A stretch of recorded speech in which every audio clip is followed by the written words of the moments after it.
Cool. Looks like we're live. All right, Shalom. First and foremost, we want to give all praises, honor, and glory to Yahweh, Bahasham, Yahushai, Bahasham, Rakah, Kodash. Double honors to the elders and the apostles of Great Millstone, and peace and blessings to the elect. And we are here once again. We're going to get right into it. As you can see in the title, the final warnings are going out. And as we can all see, right, the Lord is arising trouble. The destruction that is for so long, right, been prophesied of at times that are far off, so to the point where it was even a proverb in Israel, is now happening before our face, right? The times that have been warned for thousands of years is now manifesting before us, and without the foreknowledge of these things, people in this time just see it as a part of normal life, right? It just happens to be that you had a president that's elected and, he's just doing all these things. But if you really look at it holistically, what Trump is doing is unconventional, right? He's asking I think I saw something yesterday. He was asking I forgot which court it was, to basically allow him to deploy troops to Chicago. Now we know that ultimately, whether they agree to it or not, he's gonna send them troops anyway. Okay, he's just exhausting all his options. So you can't say, oh, he ain't try to go this way. He can just tell you, well, we did. They didn't want to go along with it, so we did it anyway. That's his nature, and that's why they put somebody like him in there, because the next phase of their plan requires somebody like him with that brazen boldness to be able to be the face of the dragon side of this empire. All right, you got anything? Yeah, Khan, that's the spirit that you just mentioned, that because I just did a list that is actually going up right now on Project 2025 and this new directive called NSPM 7, right? NSPM 7, I think that's what it's called. And it ties into basically everything that we've been talking about, how Trump first said he didn't know anything about Project 2025 and all that. But meanwhile, everything that we're seeing now is Project 2025 playing out. All right, the consolidation of the federal government. All right, basically what Stephen Miller said about Trump has planetary power and authority, that's all in Project 2025. And Stephen Miller is part of the architects of that so-called Project 2025, okay? So I just did a lesson on it. It's uploading right now, so once it's up, brothers can watch it. But it's quite lengthy. There's a lot of information in there. But basically, like you said, we're basically seeing that dragon side, all right? Because for so long, going back to the 50s and the 60s, these devils they were tracking people who were having conversations about days and so on and so forth. And they said back then, during the 50s or 60s, you had about 0.5% of people that were engaging in what they determined to be so-called anti-Semitic tropes or whatever, right? Meaning you're awakened to what the pro-Zionist agenda is, okay? So they had to appoint somebody who could come in and stop those kind of conversations, put a stop to that shit, because it's a threatening thing that's going on, especially with this Hebrew Israelite movement. So they appointed Trump. Trump has been promised mad things. He's been given, whatever he wants. He's like, look, we're going to take care of you. That's why he seems invincible right now. What president do you know has 34 counts, right? Indictments, and then he still becomes president, like felonies or whatever, and then he still becomes president, right? What kind of president do you know is being impeached, but he's still there? He doesn't get impeached. Like, what's going on, right? He's going against checks and balances. He's basically consolidating power to himself, okay, through the executive branch. Okay, that is a totalitarian government being set up right now by using the Defense Department. They got the DOJ, the FBI, and all these different agencies that are personally working for him now, right? Working and serving the executive branch. So that's crazy. You've eliminated one side of America. All right, when you do that, because those are FBI and them, they're supposed to be nonpartisan, meaning if it's a Democrat or Republican in power, they still serve their purpose as an agency to protect the so-called homeland. But once you now say you're tying it politically, now it's like, okay, we are on the right, we're going against the left. You've already created a divide right there, and that goes against all the principles of even having a constitution. Right, the search and seizure, the censorship of your First Amendment rights, all these different things are part of Project 2025, and they're working towards that. Okay, so Trump is that guy, man. He's that guy. He's that cruel Lord that's spoken of in Isaiah. Okay, but remember, let's get this real quick. All these things that's happening, the Lord gave the prophets the ability to come out here and give you the warning ahead of time. Okay, the warning has been going out for years. We told you there was going to come a time where you're going to have a police state, you're going to have martial law, you're going to have chaos in the streets. Today, we're having so-called No Kings protests in many different states. Okay, we're going to see how that's going to play out. I know in Cali, they said that Trump said he's going to use the military to shoot missiles from the Pacific Ocean over there into Cali, certain streets in Cali. So they contemplate on doing these things, all right, against Americans who might be so-called protesting, man. So that should tell you everything you need to know. All right, let's get this real quick. There's a book of I'm gonna start off with Revelation because that's the times that we're in, and then we're gonna get the warning part. All right, so this is a book of Revelation, chapter 12 and verse 12, and it says, "Therefore rejoice, ye heavens, and ye that dwell in them. Woe to the inhabitants of the earth and of the sea, for the devil is come down unto you, having great wrath, because he knoweth that he hath but a short time." Right? Because a lot of people are waking up fast. We're in the internet age, okay, the age of information, so to speak. All right, as it's written in the book of Daniel, knowledge shall increase. So knowledge of all that's happening, actual history and the truth and so on and so forth, is all being declared. And Esau has to wage war against that truth. That's why he's called his shit the Department of War. Okay, they're coming down upon you, having great wrath is a form of war. Okay, war against the American people and everyone who might be speaking the truth. Okay, so now let's get this real quick. There's a book of Ezekiel, chapter 3, verse 17. It says, "Son of man, I have made thee a watchman unto the house of Israel. Therefore, hear the word at my mouth and give them warning from me." Right, because we've been warning you about these times. You got it. Go ahead. Oh no, I was gonna say when you mentioned the watchman part, when the Lord said He has made you a watchman, when the Lord said He has made you a watchman, only the Lord can do that. Only the Lord can make you a watchman, because it takes a certain spirit to watch the way that the prophets do. You know, like if something major pops off, we drop whatever we're doing to hop on it. And it's not like we're getting paid to do so, but it's like Jeremiah said, it was like a fire within him. Like if breaking news prophetically related happens, it's like trying to stop an alarm clock that's going off. Unless you press that snooze or that stop button, that alarm is gonna ring and ring and ring until your phone dies. So when we see these things, it's like, you know that feeling when you're in the area where you can't really talk, but maybe the group chat is being lit up with some crazy prophecies, bruh's typing in all caps talking about let's go, you know what I'm saying?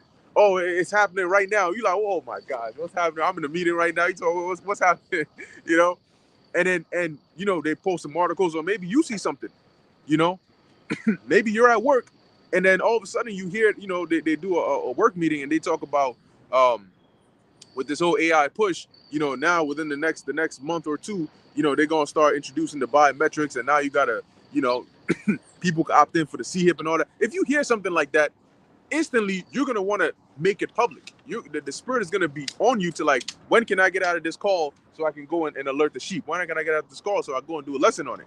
So that's the spirit of a watchman. And they do it so seamlessly, or we do it so seamlessly, because the Lord has embedded that spirit upon us. And that's why when you watch a lot of these other groups, they don't really go into prophecy and current events as much, all right, as we do. We repeat it again and again and again and again and again because it's prevalent. It's important for our time. But yeah, you got it. Right. Beautiful. Beautiful. Right. So it says here, going back to Ezekiel 3 and 17, it says, therefore, hear the word at my mouth and give them warning from me. Okay, so the words that we're hearing, the warning that we're hearing is about the Lord talking about the plagues, the pestilences, the famines, the sword. Okay, the sword, which is what we're seeing being furbished right now and being given into the hand of the slayer. Okay, so you can expect a lot of people. They said the SNAP benefits is going to be cut off. All right, coming November. If you was receiving SNAP benefits, forget about it. It's not coming in until the government reopens again. All right, so that's something that you got to think about. That's all going toward the famines. And that's a prime opportunity for them to create a crisis where they could bring in the UBI as a solution. Okay, they already got something known as e-WIC right now as we speak. All right, electronic WIC. Okay, so those who are on the regular WIC system, the electronic WIC is still available while the regular one is not available. So now they're doing away with the regular one. Meanwhile, they're saying, okay, well, listen, you want to keep getting these benefits, you got to get that digital, you know what? Okay, and that's how it starts.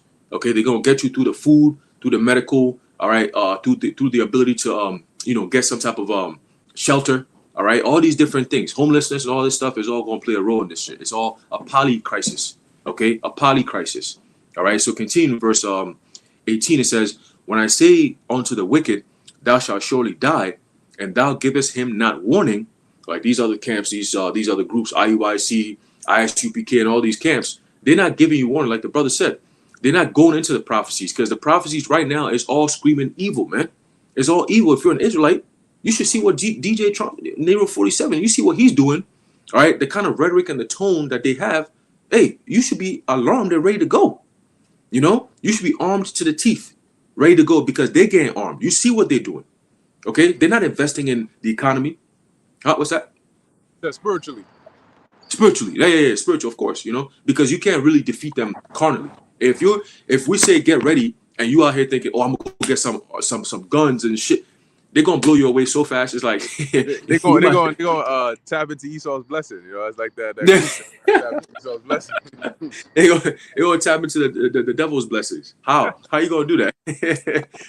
But we tapping into our blessing by way of tapping into the spirit. That's where our power is at, man. You see? You said what, brother? He said Esau's blessing is a code word. So like, if you boom, yeah. Yup, that's it. Yup. So tapping into Esau's blessing, but guess what? That's gonna backfire on your ass, man. Quite literally. You know what I'm saying? That blessing is gonna turn into a curse onto you. Because once you get that blessing, you're already on the red list, nigga. You thought you were just gonna get it and that's it. No, nigga, you on the red list now. You a danger, you a threat. So they're coming after your ass. All right.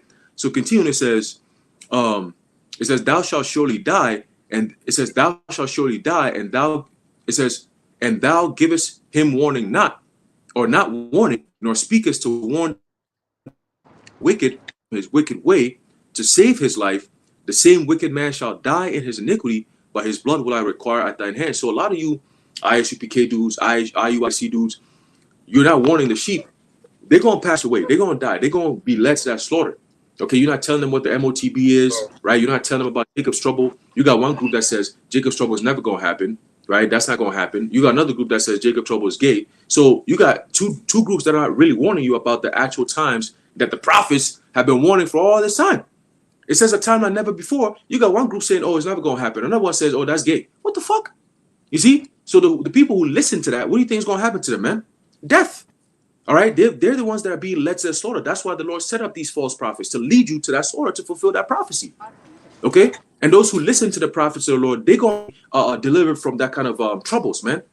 Okay, so it says what? Verse 19. Yet if thou warn the wicked, and he turn not from his wickedness, nor from his wicked way, right? You got people doing videos talking about, oh, don't bring that Hebrew Israelite shit over here, right? Oh, we ain't trying to hear about you Hebrew Israelites, all this extra stuff. Okay, cool, no problem. The Lord said what? If we warn you and you don't turn from your wickedness, right? He shall die in his iniquity, but thou hast delivered thy soul. That's the goal. All right, Lord, I did my job. You told me to go warn these people, whether they hear or whether they forbear. And that's what we did. We came out there day in, day out, week in, week out, and we gave you the truth. We told you, we did the research and brought it to you. Literally cooked the food and served it to you. And what did you do? You take your spoon, you dibble and dabble around it, right? Instead of eating it, you just dibble and dabble around it, and then you just push it back to us like, yo, here you go, take your food. I don't even want this shit no more. I'm like, damn, nigga, I took so much time, effort, research. I gave you all the most healthiest ingredients. You know what I'm saying? I thought about your health, the taste, everything went into this. And I cooked it for you. And I blessed it with the name of the Lord on top. And this is what you do with it?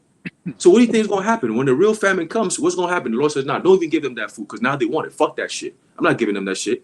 When I gave it to them when it was in abundance, what did they say? Nah, we don't want this. We want to go eat McDonald's. We want to stop at Burger King. We want to eat Chick-fil-A. The organic food, fuck all that. The nutritious food, nah, we don't want that. So now the Lord says, okay, cool. There's a famine is coming. When the people are going to be screaming for, oh, please give me some of that. Yeah, you're going to get that Squidward treatment. You know? But you got it, bro. Yeah. I got a precept to go along with what you were saying, because that spirit of lying words, right, it's been prevalent in Israel for years, for generations. In fact, same thing was happening during the time of Jeremiah. You know, you had the prophet in all different captivities, but mainly you had the prophets that were sent of the Lord that would tell you the truth, But usually Israel doesn't want to hear the truth, because when the Lord has to send his prophets, it's either there's something major he's about to do, or there's something you're doing wrong, and he's sending his prophets to warn you, right? So most of the time when the prophets of old, or just the prophets of the Lord came on the scene, the message wasn't necessarily, the sweetest thing to hear. Okay, it was started first with a warning, and then there would always be counter prophets who would leverage the fact that people don't like to hear the truth. People don't like to be told they're wrong, and then told that if they don't stop, they're gonna be destroyed. Being commanded of the Lord. Jake are revolters, as the scriptures say. So they don't like to hear instruction, because the second, look, you can manipulate somebody, right, who's Jake, to do something that they normally wouldn't do, as long as you don't make it seem like you're telling them what to do. That's it. That's why, like in the corporate world, when somebody wants to tell you to do something, they use the word we. So you'll bring something, right, and they'll say, all right, what they could say is, nah, you gotta do better than that, or like go and refix that. You know what I'm saying? Instead, what they'll say is, I see where you're going with that. So how can we make this do this instead, or how can we do that? You're not really doing anything. The person's gonna do it, but they throw in the term we, so it doesn't sound like they're instructing you or telling you what to do, because they know you're more receptive if it sounds like we are working together to accomplish something, right? So when it comes to Jake, the second you tell him, yo, go do this, or I told you to go do that, nope, But if you say it in a different way, where it doesn't sound like you're telling them what to do, then they'll be on it. It's like a certain syndrome inside of their mind that just has them do the reverse of what they're told to do. So, I got a precept here. This is Jeremiah chapter 7, verse 4. It says here, trust ye not in lying words, saying the temple of the Lord, the temple of the Lord, the temple of the Lord are these. And what they were doing during Jeremiah's time was, as he was telling them about the judgment that was coming, they were basically responding, saying, nah, ain't no judgment coming. The Lord got his temple set up over here. How is he going to destroy this place when his the place of his name is right here? So don't fear that. And the Lord says, right, jumping into verse Jeremiah 8 and 11, it says here, for they have healed the hurt of the daughter of my people slightly, saying peace, peace, when there is no peace. See, and that's, once again, like we were just talking about, you have on video Nate saying there ain't gonna be a time. The dude asked him explicitly, and then the dude questioned him. He probed, right, on the topic of Jacob's trouble. So he's saying, so there's gonna be nothing, no tribulate, no nothing like that. It's not like he asked a question and you didn't understand it. No, and he confidently said, nope. It ain't gonna happen. And then he gave the scenario too on top of that. And then now he's turning around talking about, all right, that's not what I said, oh moron. But the video's right there. Everybody can see that video. So they heal the hurt of the Lord's people slightly, meaning the damage that our people are in, right, is gonna come. There's gonna be healed by way of this word. But what they do is they give you a feel-good message, which will give you a temporary moment of bliss, even though you're in the midst of impending destruction. And that's why it's healed slightly. Because by telling somebody that, you know what, we ain't gonna suffer no trouble, God is all love, he's with you anyway, they can go back and their conscience can be soothed, right? And they can say, you know what, I'm going through this, but it's not that bad. But guess what? They're gonna stay in that condition. Because you're not telling them that what they're doing is what's causing this problem to come and they gotta stop. You're telling them you can keep doing it, but the Lord still loves you and you're gonna be all right. So eventually when the Lord loses it and brings that judgment, they're gonna be completely hurt, right? I think in the same chapter, the 8th chapter, it mentions how they're gonna respond by saying they were deceived. They looked for peace and there was none, and then instead they found trouble. Well, the Lord's men have been warning you about trouble, but you listen to the false teachers who deceive you with soothing lies of peace, as it says in Jeremiah the 30th chapter. So now, when you go to look for peace, the peace that you believe that they told you, when you go to look for peace, you're going to find war. When you go to look for peace, you're going to find pestilence. When you go to look for peace, you're going to find famine. And they all going to be looking for you. The Lord speaks of famine and the forms of destruction as personified. Like these are living things, living creatures. In Isaiah 13, it says that pains and sorrow shall take hold of them. And I always emphasize, when something takes hold of you, right, like a bear hug. You know, it's not like it's brushing by you. Oh, I didn't see you there. No, it's grabbing you up, right? So imagine a strong man that's grabbing you up. You know, like you maybe you a little on the smaller side, and a big brolic dude just grabs you. You ain't going nowhere, and you can't really wiggle your way out of that. It's not optional. That's how it is when these pangs and sorrows take hold of you. When a bad situation happens, you don't choose to be afraid. The fear just grabs you. You know, all of a sudden you're like, shit. You know, like you may be there, and then the next second you see gunshots fired up. You know, immediately that fear grabs everybody. See, so the scriptures emphasize how bad it's going to be by personifying these emotions and these feelings as though they're real and aggressive. Yeah, what you said reminded me in Egypt, the darkness was so intense that they could actually feel the darkness. Like you said, it was like gripping them. And I have a precept to land back off of you. This is Jeremiah 28:8. The prophets that have been before me and before thee of old prophesied both against many countries and against great kingdoms, of war and of evil and of pestilence. That is the prophet's job at the end of the day. Now, when you go into the scriptures, there's certain promises about the kingdom and foreshadowing of things to come and beautiful things to come, but that's not going to come without a lot of tribulation and a fiery trial. Either way, see, you're going to go through the trial either way, whether you are part of the Lord's elect or whether you're in the 2/3 club. But if you're going to go through it anyways, you might as well go through it for righteousness' sake, and then have the expectation of deliverance and miraculous things happening to get you out of those circumstances, right? But this is like a famous scripture that brothers always bring out, and when you read the context of this chapter, he's responding to Hananiah, which is a false prophet, saying that they were only going to be in Babylon for 2 years. All right, when I believe that it was 70. That was supposed to be the amount of time that was set forth. But he was downplaying in a similar fashion of what you're saying, that they downplaying there's not going to be no Jacob's trouble. It ain't going to be no 70 years. That's the same. He might be Hananiah, the way he's talking, you know? But this is how Jeremiah handled it. He told them, the prophets that have been before me, if you're a prophet, right? You're supposed to be a prophet. All of the prophets that preceded us, they all spoke about pestilence and war and bad things happening. So why are you acting like it's so out there or so far-fetched for it to be a certain period of time that the Lord's going to have us suffer? In the same sense, now we're saying there's going to be a time of trouble. And now we don't have exact numbers like he had in this situation, but we know there is going to be a time of tribulation, however long the Lord has it. It's not going to be too long. It's going to be straight to the point. All right? They're going to drop that MOTB, and then, you know, in the midst of that, all hell's going to be breaking loose. And then leading up to that, we know it's going to be World War III. So the way that we can measure the time diligently is by seeing what's going on. All right? Even if we don't have exact numbers. But it says, Jeremiah 28:9, the prophet which prophesieth of peace, when the word of the prophet shall come to pass, then shall the prophet be known that Yahweh Ba'ashem Yahushua have truly sent him. So for Nate saying that there ain't going to be no Jacob's trouble, what does he have to say about what's happening in Chicago right now? What does he have to say about what's happening in Portland right now? You wish you could delete that video right about now. Right. And the thing is that, you see, the internet is forever, man. All right? Yep. And not only that, the words of Yahweh Ba'ashem Yahushua is forever. And he put it on mind to, like, yeah, we like scribes too. Oh, there's a scripture that says it's better to slip on pavement than to slip with the tongue. Yeah. And it says that, like you were saying, because once that word comes out, you can't delete it from the minds of people. Yeah. So even if the video was down, it's gonna be right here. Mm-hmm.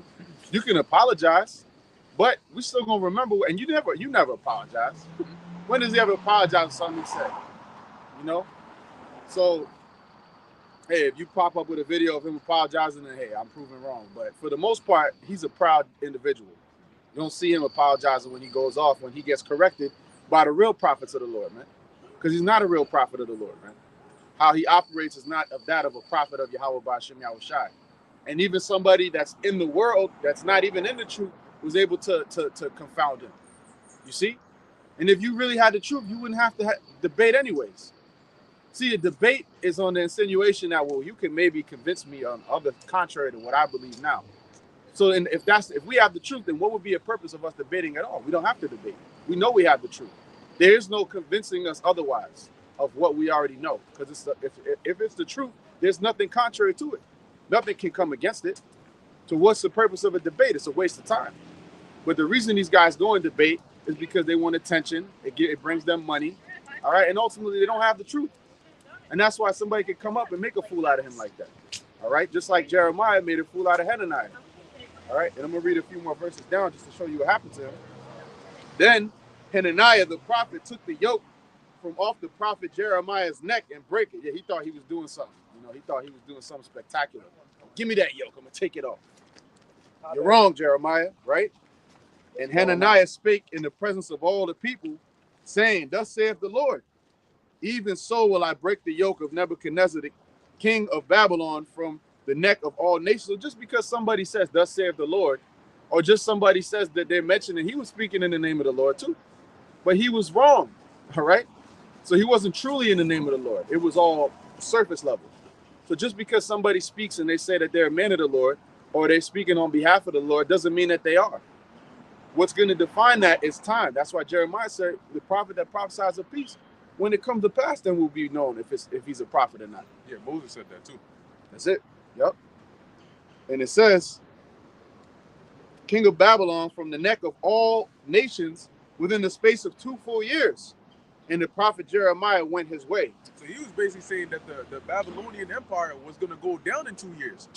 Because he said the neck of all nations. That's bold. This guy's bugging out. That's some bold talk, man. He just knew 2 years they're going to be, and they were on top, man. That's a very bold and dangerous statement to make, So it says, then the word of Yahweh came unto Jeremiah the prophet, after that Hananiah the prophet had broken the yoke from off the neck of the prophet Jeremiah, saying, go and tell Hananiah, saying, thus saith Yahweh, thou hast broken the yokes of wood, but thou shalt make for them yokes of iron. For thus saith the Yahweh of hosts, the God of Israel, I have put a yoke of iron upon the neck of all these nations, that they may serve Nebuchadnezzar, king of Babylon. And they shall serve him. And I have given him the beasts of the field also. Like Nebuchadnezzar is essentially who Donald Trump is right now, running shit. Okay, King of Babylon. King of Babylon, right? And he's acting as a cruel lord. Hey, Nebuchadnezzar was cruel. Okay, and what he was doing, they were kicking ass and taking names, man. Any nation that stand up against them, they were decimated because the Lord ordained for them to have a certain time. Okay, just like right now, Trump says going to Chicago, and it happens. And guess what? Certain Jakes that's in those cities, they're saying they're glad that it's happening. And just for clarity, the brother's saying in the steppe, okay? We know Nebuchadnezzar was an Assyrian. We know Trump is an Edomite. We know he's not saying this Nebuchadnezzar coming back. No, just for anybody out there, man. Yeah, exactly. The water. Yeah, definitely not saying that. But in the spirit, he's moving in the same sense, right? Just like Babylon, this is not actual ancient Babylon, but it's operating in the same sense. Yeah. Right? So if Trump says go to Chicago and do this and that, it's done. Okay? We see it unfolding right now. And like I was saying, you have certain Jakes in them cities that they're glad that it's happening. They're like, damn, like we were in terror of our own people. And that goes to show you how wicked Jake is. Salaki, I'm sorry, bro. No, you said that just reminded me in the book of Maccabees, it says, when Antiochus came there, it said that once they gave him credence and he to let his messenger in, that's when he basically pillaged the village, right? Completely destroyed it. So like you were saying, they're like, oh, come on in and fix the cities. Yeah. But once he gets in there, it's gonna be, different. Exactly. Because it seems good now because he's putting a foot on wicked niggas' neck. But they're gonna eventually show their real horns and come for everybody. And even then, they had like them naked babies in the street. They're not talking about that. But Jake has been such a terror to their own people that for them to even bring a little bit of law and order, which they should have been had that, they let it out of hand on purpose, just so they could come down with the hammer on the right, with the Republicans, right? But reading on, finishing up this chapter, Jeremiah 28:15. Then said the prophet Jeremiah unto Hananiah, the prophet, hear now, Hananiah, Yahweh Ba'ashem Yahushua have not sent thee, but Yahweh have not sent thee, but thou makest this people to trust in a lie. Therefore, thus saith the Lord, behold, I will cast thee from off the face of the earth. This year thou shalt die, because thou hast taught rebellion against the Lord. So if you're saying there's no Jacob's trouble, that's teaching rebellion against the Lord, because that's his will. All right, they'll say that like we have an obsession with, we have an obsession with the Lord's will. So if the Lord wants death and destruction, we want it too. If the Lord wants to see Jacob's trouble and Jake catch a lot of hell, we want to see it too, because there's a reason for it. The Lord just doesn't do things for no reason. Jacob's trouble is coming because of the wickedness of our people, man. And that's something that they don't want to acknowledge. You see, everybody wants to play the victim card, but you ain't playing the victim card singing about adultery and being a ubiquitous, all right? All right? You ain't playing it then, but then when the judgment comes, everybody want to act like they're a saint. When the bodies drop, everybody want to go to the funeral and act like, grandma going to be up there on stage. Roger, he was such a good man. He was a good son. Meanwhile, he was a goddamn demon terrorizing the whole neighborhood. And low key, most people in the neighborhood is rejoicing that the nigga dead. Okay? So, listen, Jake doesn't have no balance or sense of judgment, and that's Esau's fault too, because he put you in that stupefied mind frame with these dumbass education systems, man. Miseducation systems. Yeah, on that point, there was a news article that I saw. You had a dude that had a wife and kid, but he was seeing another guy's woman on the low. And one day, the boyfriend came and caught them and blew his ass away. Now they put his picture with his family on the freaking news poster talking about, this man lost his life. He's now leaving a mother and daughter or whatnot behind. I'm like, dude's committing adultery. What are you trying to make it seem like he's a victim for? What the scriptures tell you, jealousy is the rage of a man. What do you think was going to happen? You got a wife and kids. Don't you think? I mean, if you're gonna be, doing that in your situation, which probably wasn't wise for him, but if he's gonna be doing that, why are you gonna do it with a married woman, a woman that already has a man? That's where you went wrong. That's where the judgment came in. That's right. And that's the thing. Jake doesn't have no understanding of judgment. A man will lash out because of injustices that's happening to him, and it's all still on him. Nobody takes accountability. Well, he ain't have to go that far. Yeah, wisdom would dictate. See, if that had happened to one of us, we would just let it go and give it to the Lord. You know what? Fuck that bitch anyways. The Lord gonna give me something else, and the Lord gonna deal with her anyways. I don't gotta take things into my own hands. But these men, they're not spiritual. They carnal. So sometimes they're gonna take it into their own hands, and you understand it. You're like, you know what? In the mindset that he's in, he's just reacting to the situation. That's why you have something called crimes of passion. He found out about this, and jealousy is the rage of the man, like you said. So naturally, you're going to react like that, But then they'll justify it and make the woman out to be the victim. Like the man, he was just supposed to bend over and take it, He was just supposed to get the short end of the stick and not have no recourse. So if there's going to be no justice for him, what is he going to do? He's going to take it into his own hands. And in Jacob's trouble, that's what men are going to be doing. All you women that think you got away and you got it off on them, fuck these niggas, singing about Meg Thee Stallion in the club. Listen, them niggas going to show up in Jacob's trouble. All right? And they might show up in numbers. Okay? Or they might just find you in the back alley by themselves. And what you think he's going to do? Then he's going to take you back in and be all kind after you don't went and destroyed his life and made a fool out of him? Then you out here doing TikTok videos while he's in jail. Yep, bragging about it. Having a child with a man, this is just commonplace. A woman will have a child with a man and then say that she's gonna go out of her way to make sure that the son is a sodomite. Yeah. She's gonna purposefully do it just to destroy you, you already destroyed it, just to make your life even harder and try to embarrass you some more. To spite him. Yeah. To spite him, exactly. That's the scorn of a woman. And I was speaking with a brother this week about it, that women, they're not stronger than us. So the only way they can get it off, they have to get into very devious methods. Things that a normal person would just, shun. No, that's way too far. They'll go into that because that's the only weapon they have, because they're not strong enough. They can't physically come and beat you up.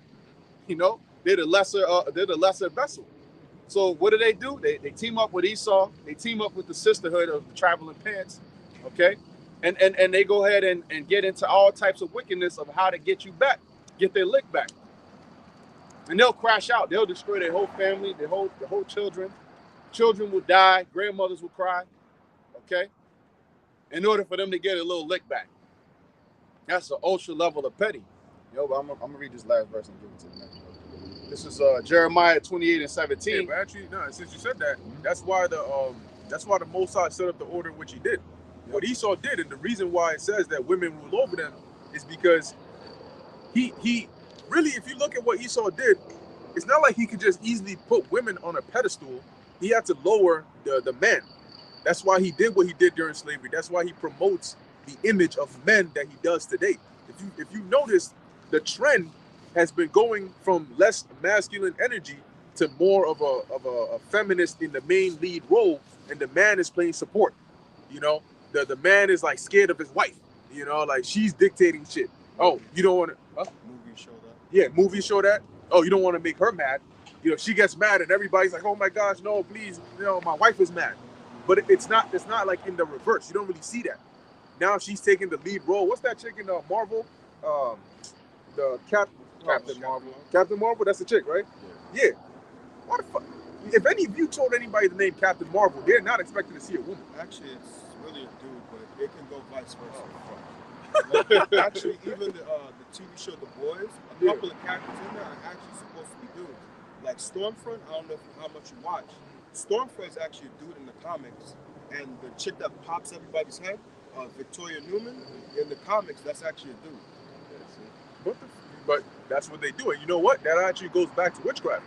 Feminism goes back to witchcraft. The term witch, I remember I was watching that video, and it's an acronym for women in total control of herself, right? Or woman in total control of herself. That's the acronym of witch. And that goes back to feminism, okay? The roots of feminism are in witchcraft. I did a lesson on that. And the reason is because they said that when you go into the Abrahamic, like, religion, as they call it, women were quote unquote oppressed. The perspective of feminism is that the Most High is an oppressor and Satan is the liberator, because he came and liberated Eve from the oppression of the Most High. And that's why he came and told her, you know, you can also be like God. You don't got to stay in this oppressed way. That's their perspective on it. So in order for women to be able to have roles of importance, they had to do it in the left-hand side. All right, that's where they could give women lead roles. They could, you know, be in, like, have these witch covens and so on. They could lead these things. It was had to be in witchcraft. That's the only sector that allowed that, and that's why that whole feminism basically goes back into that. And now they basically pushed it all over. So, like you were saying, in order for a woman to basically have authority or power over a man, compass a man, she got to weaken him. And they use it by dumbing down the men and using their beauty. That's one of the reasons why Esau over-sexualized society. Because by over-sexualizing society, women now have a power that never really existed, right? When women, you know, knew their place and men weren't always only thinking about sex, women didn't have power. When you go to these other countries that actually accomplish things, the men over there, they don't wake up thinking, I'm just about to get some buns. You know, what would you do? For a conduct, you know, that's not what men are waking up thinking about. They're waking up like, yo, I gotta provide for my family. I gotta work. I gotta bring these things home. Here, dudes wake up and their whole life is oriented around buns. You know, how can I get some cheeks? You know, how can I get this girl's cheeks? You know, but because of that, it makes them weak. So if they see a beautiful woman, since all they care about is how good she looks and they want to get into that, she can manipulate him however she wants. That's why a freaking demon can come and tell a dude, his dumbass, and say, you want to, what was that? You want to talk to me or you want my number, you got to give me like, what was it, $10 or something like that, or $20? And this dumbass nigga did it. Talking about some, damn, all right. So he sent her the money, and then she didn't even give him the number. She gave him her Instagram. Bro, that Instagram is for free. You could have found that online. And you know where you would ended up? In the back of a long-ass line, shit longer than the new Jordans dropping, a long-ass line, and she ain't checking those damn DMs. She ain't even going to accept your follow request. So she just pulled the money out your ass, and this nigga talking about, all right, am I valid now? She said, I'm not, I don't know. So it's because Esau created a product like him that gives these women the false sense of power. But when they come over here, they see it doesn't exist. That's why they be like, oh, you guys hate women. We don't hate women. But you're not going to come out here because we're not in that illusion. We're not going to look at you as, oh, damn, yo, she on some. No, that's not how it works. Why do you think in foreign countries, They got fine looking, beautiful women, but they're like normal. They're not stuck up. You know where they get stuck up? On social media. Because they know shit in their country, dudes gonna look at them like they're regular. Like, man, bitch, if you don't stop that shit, right? But the second they get online, then instantly, all they gotta do is post a provocative picture or video, and they got 37K followers, 137K followers, 807K followers. You know where those followers are coming from? Here, the Western society. That's where those followers are coming from. Those followers are not coming from their own native country. If it was, they wouldn't need to be posting it up over here. So they do that because Esau has weakened the mind of the men. And by disrupting that society like that, you know, how many Moabites do you see on OnlyFans? You know, how many Elamites, true Elamites, do you see on OnlyFans? So who's majority of people that are driving OnlyFans? Edomite looking women, and Jakes. Why do you think that is? So Esau designed the system to affect you because he knows Jake loves ass, right? They love women, they love beautiful women. That's in your nature. So he exploits that and then gives them this, once again, that false sense of power. So going back to what you said, the woman knows. She knows that, okay, this guy's going to simp over me, so I'm going to take advantage of that. I can't go against him fist to fist. But nowadays they've been so drunk off of that false power that they think they can. Then every so often they'll get a reality check, you know, and then they'll calm down. They'll get a factory reset for, you know, a couple weeks, and then they'll come right back to their bullshit. So when that's what we're saying. Did you unmute? Oh, I thought I heard something. That's what we're saying. These are the final warnings, because when the Lord brings that, when them troops come, like you've seen videos of how they interact with people, they have full authority in their mind to do what they got to do, whether you're a man, woman, or child. Ezekiel 9:5, and the Lord is going to put that spirit upon them.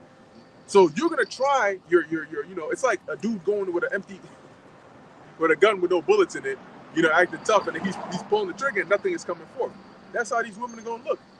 They're gonna go up there thinking, you know, shit is all sweet out here. When there's an altercation, who's the first and loudest that you're gonna hear? The black demon, the big back black woman. Because she has to be the one to step in to solve everything. You know, she got to be the one to show you big mama's here. You know what I'm saying? Like, yeah, stop, don't do that, don't do this. Here it is, men are in the midst of a heated debate. She's going to be the loud one to get in there. When somebody smacks our black ass into a chair somewhere, now it's a problem. But the Most High is going to fix and remedy all that. Yeah. Hey, Jacob's trouble is going to be smack-a-hole season. That's what it's going to be. All right? And all you women are going to get put back in your place. And tying it back in what we've been speaking about, IORC, the reason why they say there's no Jacob's trouble, because that's a woman-friendly message. Women don't want to hear about Jacob's trouble. They want to hear about that. The only scripture they'll ever quote is that Jeremiah 29, which, again, we love that scripture too. But that scripture applies to the elect. All right? Not those of you that are trying to bury your head in the sand and avoid this train wreck that's coming to hit you, man. This 18-wheeler that's coming to hit you, and you tied up on the road like in the old Western movies. All right? You tied up on the train tracks, and we telling you it's coming. You're like, nah. I'm just stay on these tracks. I'll be good. See? But now, we in a time where it's not like something that's far off. We say, yo, it's going to happen. Give it some time. Watch, the Lord is going to do it. It's right in your face now. It's right in your face now in 2025, man. And we only got 2 months left of this year. You think 2026 is going to get better? You think 2026 is going to get better? This year flew by, man. So the Lord is hastening these times, man. So you false prophets out there, okay, that are not speaking, ain't going to be no JT. Well, it's right here, right now. What do you have to say about what's happening? It ain't a matter of, oh, we can debate this, or which we avoid debates anyways. But now it's, what do you have to say about what's actually happening? They're quiet about it, or they'll try to wiggle around. Yeah, we always been saying this, you know. But again, we got the receipts, man. All right, brothers got the videos. Brothers got hard drives out there, and we're gonna pull them. The Lord gonna have it come out when the time is right, and you're gonna look stupid again. That's why their congregation is falling apart, man. Because it's that woman-friendly message that's gonna lead to many being destroyed, man. Simpism leads to death. That's the problem. Simpism is a mental disease, man. Okay, and it's a lack of self-respect that a man has, and a lack of dignity to be a simp. All right, to bend and break your integrity in order to try to please women. Okay, so you're going to give a friendly message. We don't give a damn over here. All right, when it comes to your feelings. All right, because that's not preparing you. That's not real love, man. You know, like when you training in any martial arts, you think the sensei is going to go easy on you? You think he's just going to let you slide all the time? Nobody's going to go to that school, man, because there's no discipline. You know, it doesn't matter who you are. When you step into that school, all right, you got to come humble. It don't matter if you're the damn DA. It don't matter if you the county executive. All types of people who go in that school, you got to be humble. So the same thing with the truth, man. Y'all got to come in and be humble and receive the message for what it is. All right, this raw truth for what it is, man. All right, that's why the scriptures talks about the sweet and the bitter. Got to be able to take both. We're gonna speak about the glory of the kingdom. We're gonna speak about, you know, all the infinite pleasures of the kingdom that the Lord is gonna give us, man. All right, the Lord said He has many mansions. All right, let alone, you know, all of the beauty of this earth. Even if it's in its defiled state, we can see how beautiful the earth is, man. So knowing that that's coming, then hey, you're gonna have to deal with this trouble that's coming. You have to deal with the bitter too. And we in the time of the bitter, okay? We in the time of the great humbling. And it ain't gonna get better, all right? The final warning is going out, and the watchmen will continue to keep bringing it out, all right?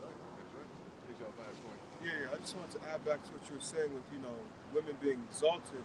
Lord's what I'd like to do a lesson.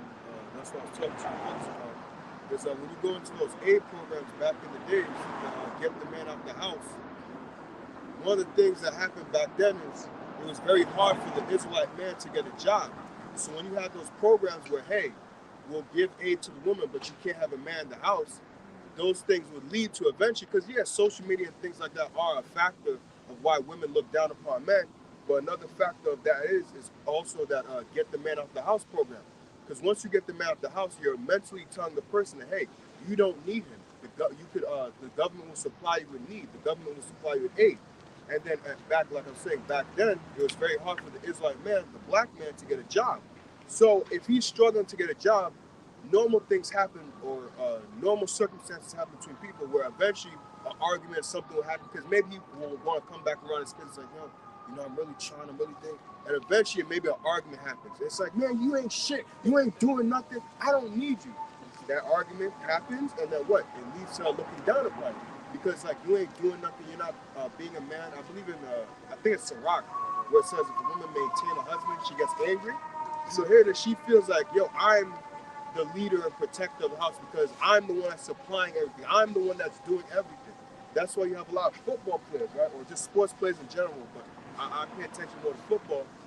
You hear those football players talk a lot about their mother. You rarely hear them talk about their father. Right. Maybe some here and there, but most of the time they talk about their either their mother or their grandmother, their auntie. Some woman in their life, but yeah, my mother, my auntie, yeah, I had like 5 of us, and I had to be the man in the house, and I have to take care. It's like, goddamn, it's like almost like, you know, I'm not trying to make it sound weird, but it's almost like she's the woman, and the younger man, he's like the father almost, because it's like he's supposed to, that's like incorrect. It's like very weird dynamic there. The husband. Yeah. So that's how a lot of them grow up, and that eventually makes them look at what the mother it puts her in a high position because there's no man in the house, which is the true authority. So you look at her as the authority, and you see how hardworking she is, what she's doing. So what that makes you, gives you an affinity, a love to like, oh, I got to give back to, I got to this and that. So some people, because I think there was an individual, he played for the Saints, Jimmy Graham. He actually reached out and wanted to find out about his father. I think like there was some, like Oprah had something where like, it's not like a TED Talk, but something like that. He wants to go and find his father. Very few Israelite men actually want to find their father because what? The woman will usually make their father sound like a bad person. My bad for being long-winded about this, but going back to those aid programs, that breeded eventually to where the Israelite man had a very low esteem about himself because I'm not able to provide for my family. So eventually, even the video I was watching said that eventually they would want to stay away from the family because I ain't shit. I can't do nothing. And then eventually that would breed in the woman where, well, I don't need a man. Why do I need him? Because the government is aiding me. I'm getting everything I need. And then eventually with the children, they would look at the mother as the protector, the provide everything instead of the father. So eventually when they go out in the world and they see male authority, and hey, maybe that same dynamic where the father's not there, but hey, this guy is in his child's life. He's maybe a teacher or something. That's when you see a lot of in public schools where children will be like, man, don't fucking talk to me like that and all that type of shit. You ain't my daddy. Why do they have that type of mentality? Because some of them have never seen male authority. They've only seen the dynamic of a woman. I actually, a lot of times, my memory's coming back to me. A lot of times, most of the time, you were more afraid of the female teacher than you were of the male teacher. Why? Because psychologically, you're thinking of your mother. You're thinking of her as authority. And a lot of times, those Israelite women teachers would be very masculine, very authoritative. Because you have to be, especially Israelite children. It's like, oh, these kids screwed. So that would eventually, psychologically, when your mother is pretty much the everything, the authority, the head of the household, you go out into the world, you see any male authority, fuck you. Who the hell are you? But you see a woman, you calm down, you be a little bit more, you want to listen more to her. So that whole getting the man out of the house program psychologically had effects later to what you're seeing today. It's not something that, it got over. No, that has effects today, as well as like the brothers going to social media and all these things. All these things together have an effect to where you have today. Because I'm sorry. Oh, sorry. No. You need the chocolate? I got one. Oh, because today you have to ask yourself, right? Like we was watching the movie Sinners, and back then things was a little bit more together. So how do we go from Sinners to what we have now? There's a lot of societal things that happened that were pushed that eventually led to where we are today. The woman didn't just out of nowhere just sit there and say, oh, the man ain't shit here, this and that. Because what? They were together. But government programs, things in social media, and things like that, eventually pushed it away. I believe there was an individual that went to El Yashawamba. Oh, he was talking about last night with the Dallas brothers. And an individual went to El Yashawamba and them. He told him how Snoop Dogg said the thing, we don't love these hoes. That eventually made that dynamic where men have a mindset. Yeah. Now we're not saying that you simp over, but you're supposed to have a type of care for your woman. It's not supposed to be reckless and I don't give a damn about her. She could do what she wants because when you hear a man says we don't love these hoes, she's so I'm a hoe now. Oh, so you don't care about me? So now that paints a picture in my world. You don't give a damn about me. I can just do whatever the hell I want. And then now that what brings the separation. So there are also a factor in the dynamic between men and women separating as well. And that's what a pimp does. And you know, Snoop, he all embodies that whole pimp culture and shit. He's a big part of pushing it. But that's in the scriptures. It says not to be a whoremonger. You see? So, but why is that? Because it devalues all of us. And that's how you know the state of a nation when you look at their women. You see? When you look at us as a nation, we're destroyed because, and you can tell because look at how our women just defy us openly. You see? They don't have no fear. You go over to Dubai, our women are more in order for Ishmael than it would be for us, man. Because they just because Ishmael don't play that shit. Yeah, Ishmael don't play that. Don't try that shit in Dubai, bitch. Yeah, they have to get dressed over there. He gonna bring out Yeah. the machete and shit. A bitch that's a stripper, she gonna go to Dubai and dress like she's a virgin. Yeah. You know? But we know what y'all do in Dubai anyways, all right? The thing came out with Sweetie. Yeah, She's doing Sweetie. some stuff over there. She's called a yacht girl. You know, meaning that basically she's a high level escort for men. Israel, You know? Israel women don't want to follow the laws of what's in the Bible. That's why we are so far behind with the order and the structure that the Lord set up. Because if you go to the scriptures, it tells you in 1 Corinthians chapter 11, verse 3, it says, but I will have you know Yes, maybe like 5 minutes. that the head of every man is Yahushua, and the head of the head of the woman is the man, and the head, yeah. Which is it? 1 Corinthians? 1 Corinthians chapter 11, verse 3. It's a lot from my eyesight. You can make a point though. Yeah, so with that order, it would give women the ability to fall back based upon them listening to the scriptures. All right, got it. Yeah. 1 Corinthians chapter 11, verse 3. But I would have you know that the head of every man is Yahweh Shai, and the head of the woman is the man, and the head of Yahweh Shai is the Most High. Right. So that structure right there shows you that when we come out as men, we have a leader as well. We, the prophets, we are the heirs to the fact that Yahweh Shai is our head. But women don't adhere or listen to the fact that the head of every woman is man. And if they would have known that, and it's mainly for our people, if they would know that, they wouldn't have this role of thinking that they don't need a man. All right? Because they actually put Yahweh Shai ahead of their own husband. You know?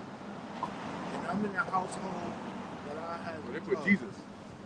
Yeah. They put Jesus. They put Jesus. In my household, I've been running it for 20-something years now, and my she still put Jesus before me. And not even your Howard shot, like you said, the big baby white Jesus. Right? And it's been a struggle throughout the whole time, the ordeal, because of that. All right? Where the children don't respect me as they should. You know? And it's causing a whole damper in the way that we live our lives as Israelites, man. As Israelite men, and the whole structure is just discombobulated based upon that one building block. Y'all taking the man out the foundation. Alright? So you're building your house upon stubble, on straw, without the founder or the foundation of the house, which is the man. Yeah, actually, since you said that, let's get Proverbs 18 and 10 real quick, and then also Isaiah 33 and 6, because just like the bar said, that foundation, which is going to be key, the water, that foundation is going to be key, because ultimately, it may sound contrary, but really, in order to really save your family, you gotta, if they're not in the spirit of following Yahweh Ba'ashem Yahweh Shai, but they're also not being demons, it doesn't matter what they want, okay? The Lord is the one that's going to deliver you, and if you'll have mercy, your loved ones. So keep that in mind when you're thinking, oh, I got to go to camp, but because of your woman, you're not pulling up at camp. Guess what? She's not going to be the one to feed you and the family, right? The Lord is. So whose work or who are you going to obey? And that's why, like we said, the final warning, that goes to people in the world and in the truth. Because we're held to different standards, but we're still held to a standard, right? People in the world are far gone. They got a long way to make up, okay? But people in this truth, man, you got to make sure you're not falling back in that race either. You got to stay with the pack, so to speak. And if you're not staying with the pack, then you are susceptible, to getting cut. The Lord sees you, you fall, instead of keeping your stride, you're falling back. And everybody look back at you and find out that the reason you're slowing down in the race is because you're not even looking in front of you, looking over here at some fine chick, some fine shit on the sideline doing some cheerleader shit. She ain't shit. Yeah, she ain't shit. And we wondering what the fuck, what's up? Because we're all following Yahweh Shai.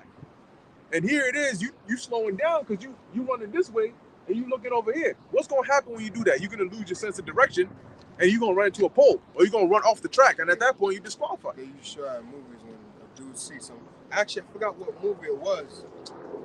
What was it? It was some Spanish chick. It was an older movie.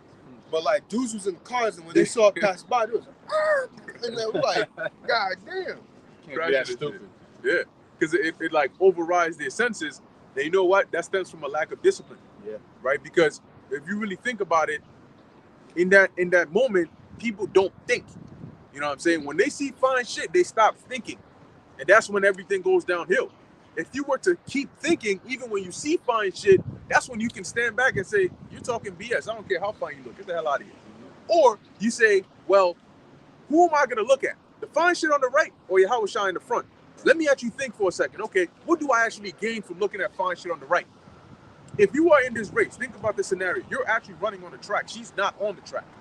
If you look at her and you're wasting time looking at her, you might as well pursue her. And if you're going to pursue her, you got to stop running the race, get off the track, and go over there and take your chances. So you basically risking salvation to do that.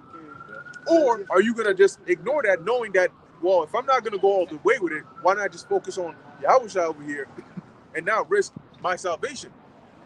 Because if you want to play the fence, you want to play both sides, what's going to happen is you're looking here and there's nothing that's going to come out of it. You're just going to look, but you're going to risk running off of the track. You're going to risk slowing down and getting cut. So it's a final warning for everybody, because when the Lord brings judgment, it's already decided, you know, and you're not the deciding factor. You're not going to be the one to tell the angels, oh, well, you know, yeah, I'm such and such, you know, I'm somebody. You know, I've been doing the work, I've been laboring for such and such years. Here's my spiritual resume. And then they're going to look at the warrant or the court order the Lord gave them and say, yeah, you on the judgment list. Now what? Oh, no. I think there must have been an error. I said I'm somebody. You know, I'm not your English teacher. You know, I've been doing yada, yada. That's that, Lord, have we not prophesied in your name? And the Lord going to say, and the fact that you're coming to me with that mindset is already proven why you're going to be destroyed. You know why? Because you didn't examine yourself. You were so out of touch with your spiritual standing with the Lord that you actually thought that I was going to deliver you when I came back. The Lord is going to lay it out to you. And I always say this, Yahweh Basham Yahushai gets very angry because his instructions are very simple. The Lord does not overcomplicate things. He tells you very plainly what he wants. He tells you when to do it. He tells you how to do it. All you got to do is do it. If you cannot do that, then he gets very pissed off. Because what's the reason? If it's bare stupidity, you can ask for wisdom. But instead, you're asking for other things. So the Lord lays out what his requirements are.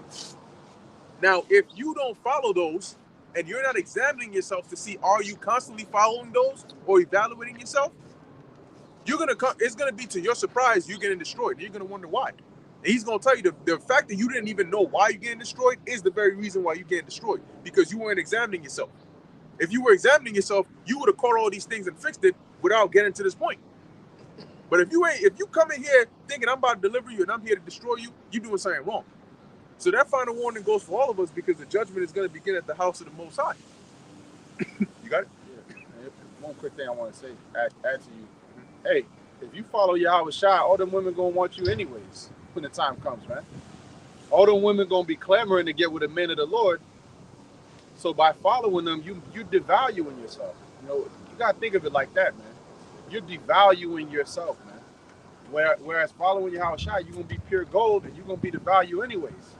There's a million of them. There's only a few of us, man. Millions of them. There's only a few of us, man. So okay, I think Haran had a point. When you got a point, just on mute so we can hear you, because in case I don't. Okay, Khan. Y'all can hear me? Yeah. Okay, Khan. Yeah, I was gonna make a point. Going back to a point that y'all brothers made in regards to how these women are out of order, basically, and that's pretty much what Babylon pushes, right? Like Shalimar said, you know, the whole culture, gender war, you know, basically breeding men. They're not even, you know, raising men. They're breeding men to take on this mama's boy personality type shit, because they don't grow up with men, right? They have no strong unit in the house. They don't have a rock at home. So that's a lot of people, even in the truth, right? That's why Yahweh Bashim Yahweh Shai is pretty much everything to us, all right? But back to the point of how women are so out of order, I believe I sure made a point about how basically they become such demonic entities that they'll turn your children on you. All right, and that's a form of high-level witchcraft. Okay, rebellious women, as the scripture says, disobedience is as a sin of witchcraft, and these women are bred to be disobedient. Look how they dress, look how they talk, look how they even address men. Men are stronger, way more superior than women, but yet these women are behaving like they have power over men, physically, mentally, spiritually, emotionally. They talk like they got the real power. They are the men of society, so to speak. And that's rebellion, man. All right, you're going against your head. All right, that's like us going against the Heavenly Father, and look what happened to us.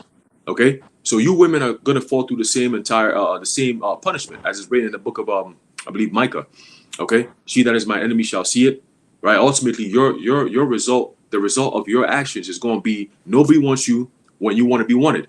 All right, and nobody's going to be coming after you, looking for you when the time comes. All right, and we're shifting into those times. You got men right now who are deciding, no, I want to be single. I want to, have my own shit going on. I don't want to have no females around me. I'm good. I'm good right now. The way my life is set up, I'm good. Right. That's because times are hard. Right. Times are hard. So women are looking for help. That job that you had that was paying you $200,000-$300,000. Guess what? You got fired. So now you ain't got that shit no more.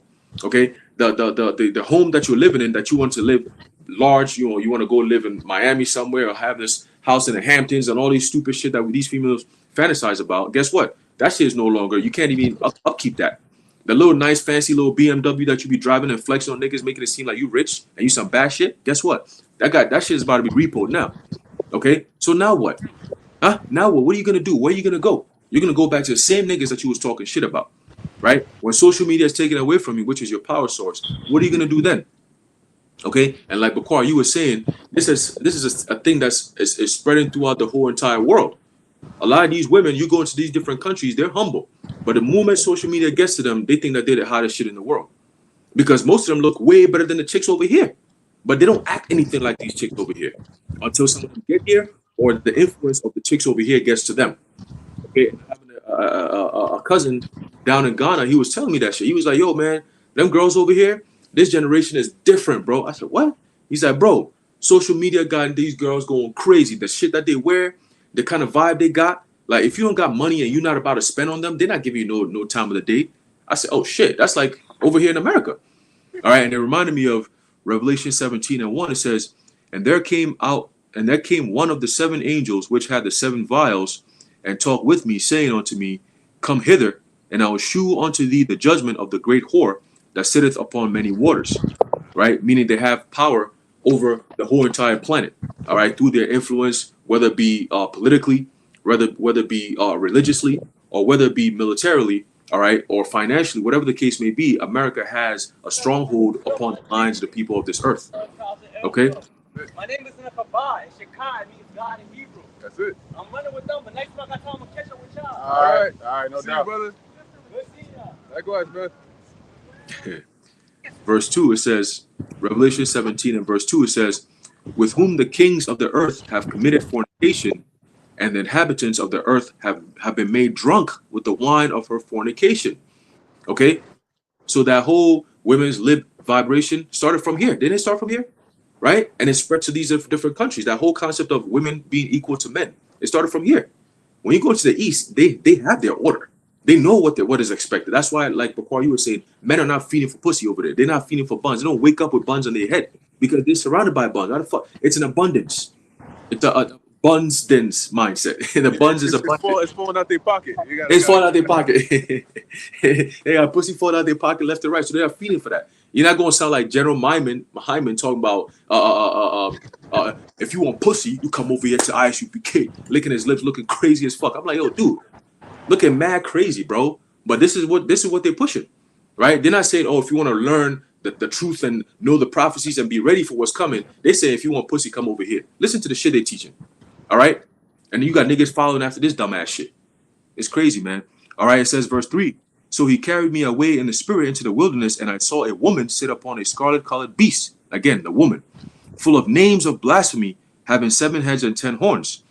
And the woman was arrayed in purple and scarlet color, and decked with gold and precious stones and pearls, having a golden cup in her hand, full of abominations and filthiness of her fornication." Okay. And that's why, was it last year or the year before, they sent this whole Kamala Harrison to go over to Africa to go influence those countries over there. Or we're going to give you aid if you switch to Liquid. Like, what is that about, man? And they put a hard stop to that. They say, yo, we don't believe in all that. Stay your ass over there with your bullshit. All right. We don't want your nonsense over here. And that's how everyone is supposed to be, man. But you got dicks saying, oh, like consenting onto them. Oh, it's fine. They come in for a little bit to come and fix things as they all fucked up. So we need them to come and fix it. And they come in and make it worse. And now you begging them to leave, and now they're not leaving. They're not going nowhere. Right? You allow the hoe to come into your house thinking that she's going to come fix something. Why would you even believe that a hoe is going to fix anything in the first place? Verse 5, it says, "Mystery Babylon the Great, the mother of the earth." Okay, so America is that mystery Babylon the Great, man. That mother of harlots. Okay, It says, and I saw the woman drunken with the blood of the saints and with the blood of the martyrs of Yahushai. And when I saw her, I wondered with great admiration. Okay, so that's the same vibes that these niggas be having when they see these women. Like brothers was saying, you on the track running, but then you see this chick passing by. The main reason why you stopping to look at her is because she's dressed provocatively, and that's against the laws, right? She's not even covered up. She got her whole shit hanging left and right, tits, ass. It's the style of the season, you know. Just look like a whore. You see what I'm saying? So that's the first thing that you look at and say, oh shit, damn, that's an appetite right there. You build an appetite for that right there on the spot. So now you got to go, you know, feed off of those appetites. So that's what leads you to go talk to that girl or that woman or whatever the case may be. Oh, yo, come here, yo, shorty, what's up, man? You know? But if she was covered up and all, you can't see no shapes and sizes or none of that, you're not going to be really falling off track. See, so in a way, you got to actually build a barricade in your head to protect yourself from this bullshit. You see what I'm saying? Because you fall victim quick. You know what I'm saying? You're not even going to slip. You're just going to fall. All right? And that's what these women are designed for. You know, and then they use the children, like Aisha was saying, they use the children against the men. Okay, and that goes against the scriptures. Let's get that real quick. In the book of Leviticus, chapter 18, and verse 21, it says, and thou shalt not let any of thy seed pass through the fire to Molech, neither shalt thou profane the name of thy power. I am the Lord Yahweh thy power, man.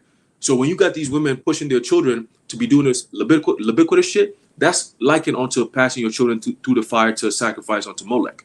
Okay? Because you know, as an Israelite, the Most High is against that shit. So you're profaning the Heavenly Father's name by sending your children to partake in this bullshit, man.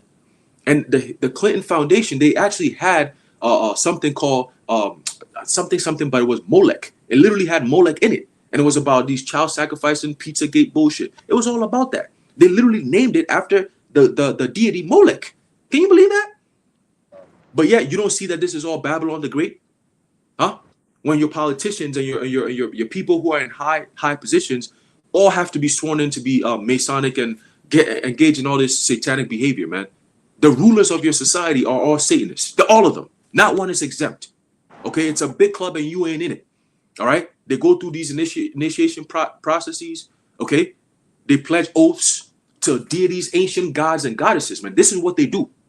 All right, they don't play. When they say in God we trust, it's not the same God that you're thinking about. Okay, that's why DJ Trump, that devil, he ain't swear on the Bible. You're not even supposed to do that, but he didn't even do that at all. To even give you the illusion that he's some form of Christian, man, he didn't even do that shit. Okay.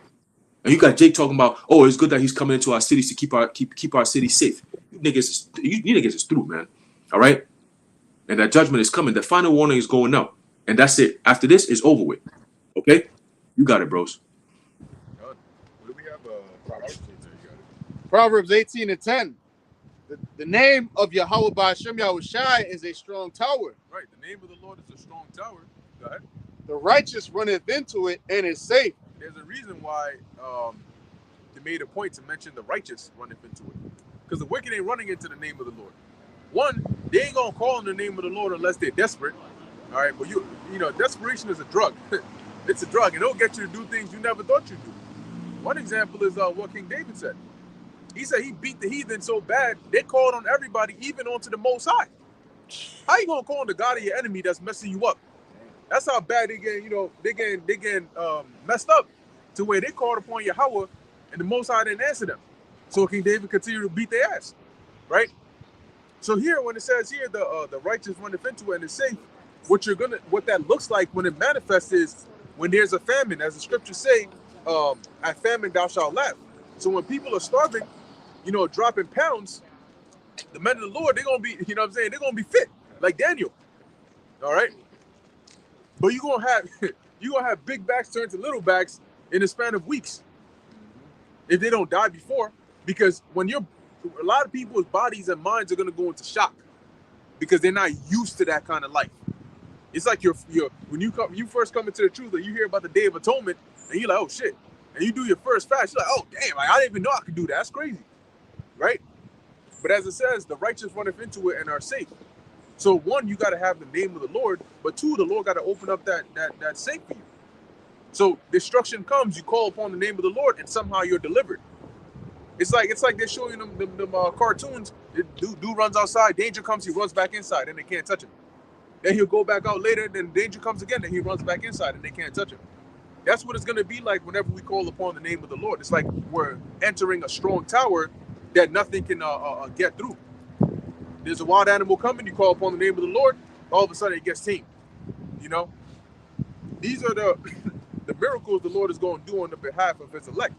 The rest of these people, man, it's going to be like a million ways to die, and they're going to be the cast. Most High is going to have a field day with them. He got a plan for each and every one of them. They don't see it now, but they're going to see it real soon. Judges 10, on the flip side, Judges 10 and 13, yet ye have forsaken me and served other gods. And they're going to say, how are we forsaking you, Lord? People don't stop by to listen to the words of the Lord, but they claim to believe in God.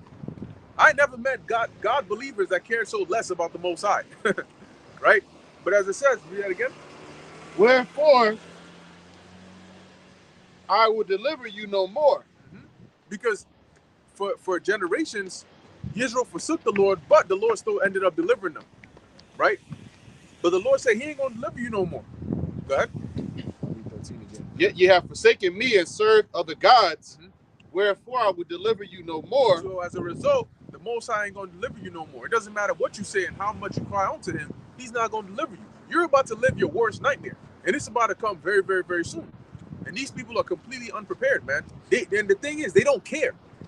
Once again, it says in the book of Jeremiah, the Lord warned you and warned you and warned you, and they turned around and said, we're not going to turn around. Basically, they got so pissed off. Imagine doing wickedness, constantly being warned, and they got so mad, they turned and lashed out at the Lord and said, basically, stop. All right? Stop telling me to stop doing wickedness. Stop trying to get me to do right. I don't want to do it. I don't care about doing it. I haven't cared about doing it, and I'm not going to care now. So stop, because I'm not going to stop. You got it? Cool. Leave me alone. And then that's the energy they give when the Lord calls out to them. It's like, damn, bro. Oh, really? All right, cool. So when the Lord does leave you alone, you're going to run into trouble, then they're going to turn around. Then they're going to come, I think we got up on the wrong foot. You were trying to tell me about yada yada. Bruh, don't even look at the Lord in that time. Because he's pissed off, man. Imagine you already pissed off, right? You told somebody not to do it. They didn't listen. They went and did it. Now you're pissed off, and you're still in your anger trying to help them out. And then they're giving you that energy of, don't touch me, don't help me out. What? Man, if you don't, but that's the energy the Lord is coming with. I've been in that situation, and when you try to tell somebody something, you'll even touch them like, yo, just listen, calm down. Like, if you just listen, and then when they go through this situation, they'll tell you, yo, so you was right about that whole thing, man. I should have listened. Oh, really? Really? You should have listened to me. Oh, okay. So what do I do? What do you mean, what do you do now? What do we do? They come with that shit. What's What we this? gonna do now? Yeah, what we gonna do? I told you what to do. You didn't want to listen, so now you're gonna have to go do it. That's it. So that's how you feel. That's what you're gonna do. You're just gonna let me. I tried to tell you that you just got robbed this slave now. I tried to warn you about this. You didn't want to listen. You thought you knew better. Well, hey, now you gotta deal with it. Man, you fucked up. See, this is why I don't fuck with it. Oh, really? You don't fuck with me now? That's jig, bro. True Okay. colors come up. That's jig. And that's an infuriating statement right there. Because they want to do it how they want to do it, regardless of what happens. And they think they're going to pour that on the Lord. Wait a minute. Hold on. I told you this was going to happen. I told you don't go there. You went and did it. And now what happened? Now you expect me to come and bail you out? And if I don't bail you out, now you mad at me? No. The time for being bailed out was when I was telling you not to go and do it. What did you say? Yeah, but come on, man. Like, look at what I mean. And it's the fact that they acknowledge the bullshit and then continue to make their case. Hey, I know you were right, man. I know, man. But like, come on, look at my situation. What do you mean, look at my situation? I knew that was gonna be a situation. That's why I warned you in the first place. You made the wrong. Look, you ain't gonna put your hand in fire and then negotiate not to get burned. That doesn't work that way. The only way you escape fire burns is by not getting burned. That's the end of it. You're not gonna put your hand in the fire on a hot stove. You know it's hot. I told you don't touch it. You went and touched it, and now you don't want to get burned. It doesn't work that way. So if you don't listen to the warnings of the Lord, the final warnings that are going out, a lot of these faces that see us and we see them, they're going to be corpses, man. Real soon, when reality hits, shit hits the fan, a lot of faces you've seen before, the next time you see them, they're gonna be a busted head open, you know, a limb on this side, or somebody crying somewhere, or being carried off in somebody's van somewhere.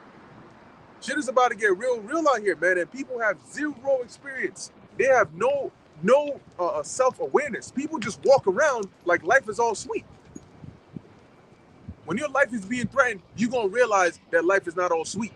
When you're in a helpless position, you in a basement in an Arizona desert somewhere, right? Then you're gonna realize life ain't sweet.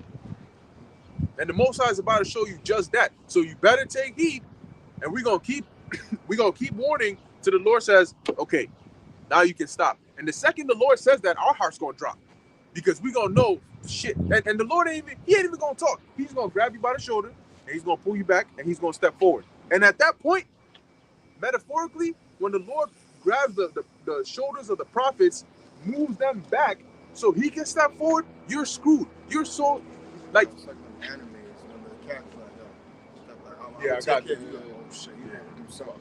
shit. He drops the cloak. Yeah. You know, at that point, you start feeling bad for the enemy, because you're like, damn, like I know what this means. Like once again, going back to Jeremiah, like I've seen this. I know how this plays out. And he just got up. And you know what's crazy? The crazy thing about it is, at that point, if you're not behind him, if you're not behind him, you're screwed. Because he's about to shred ass out. You know? So what we got? It's gonna be like that Demon Slayer with a nigga head falling off and he's having an internal monologue. Like, damn, he knew everything of my life. His head is just rolling and rolling in slow motion. That's what it's gonna be like, man. And I just want to say one thing, and we can get back to this. That this same camp of Jakes will be the ones complaining about where was the Lord during slavery, right? Where was your ass when your children were crying out to you to not be sacrificed to Molech? Right. This is a part of our history. There's a dark part of our history that Jake don't want to acknowledge, man. Where were you at when your own children were crying out to you, don't sacrifice me to an idol, please? That's heartless, man. Oh, you know what they would do? They would chant and play music very loud so it would drown out the sound of the crying babies. Yep. Man, that's some sick ass shit, man. It's the same shit they do now. Make the stallion.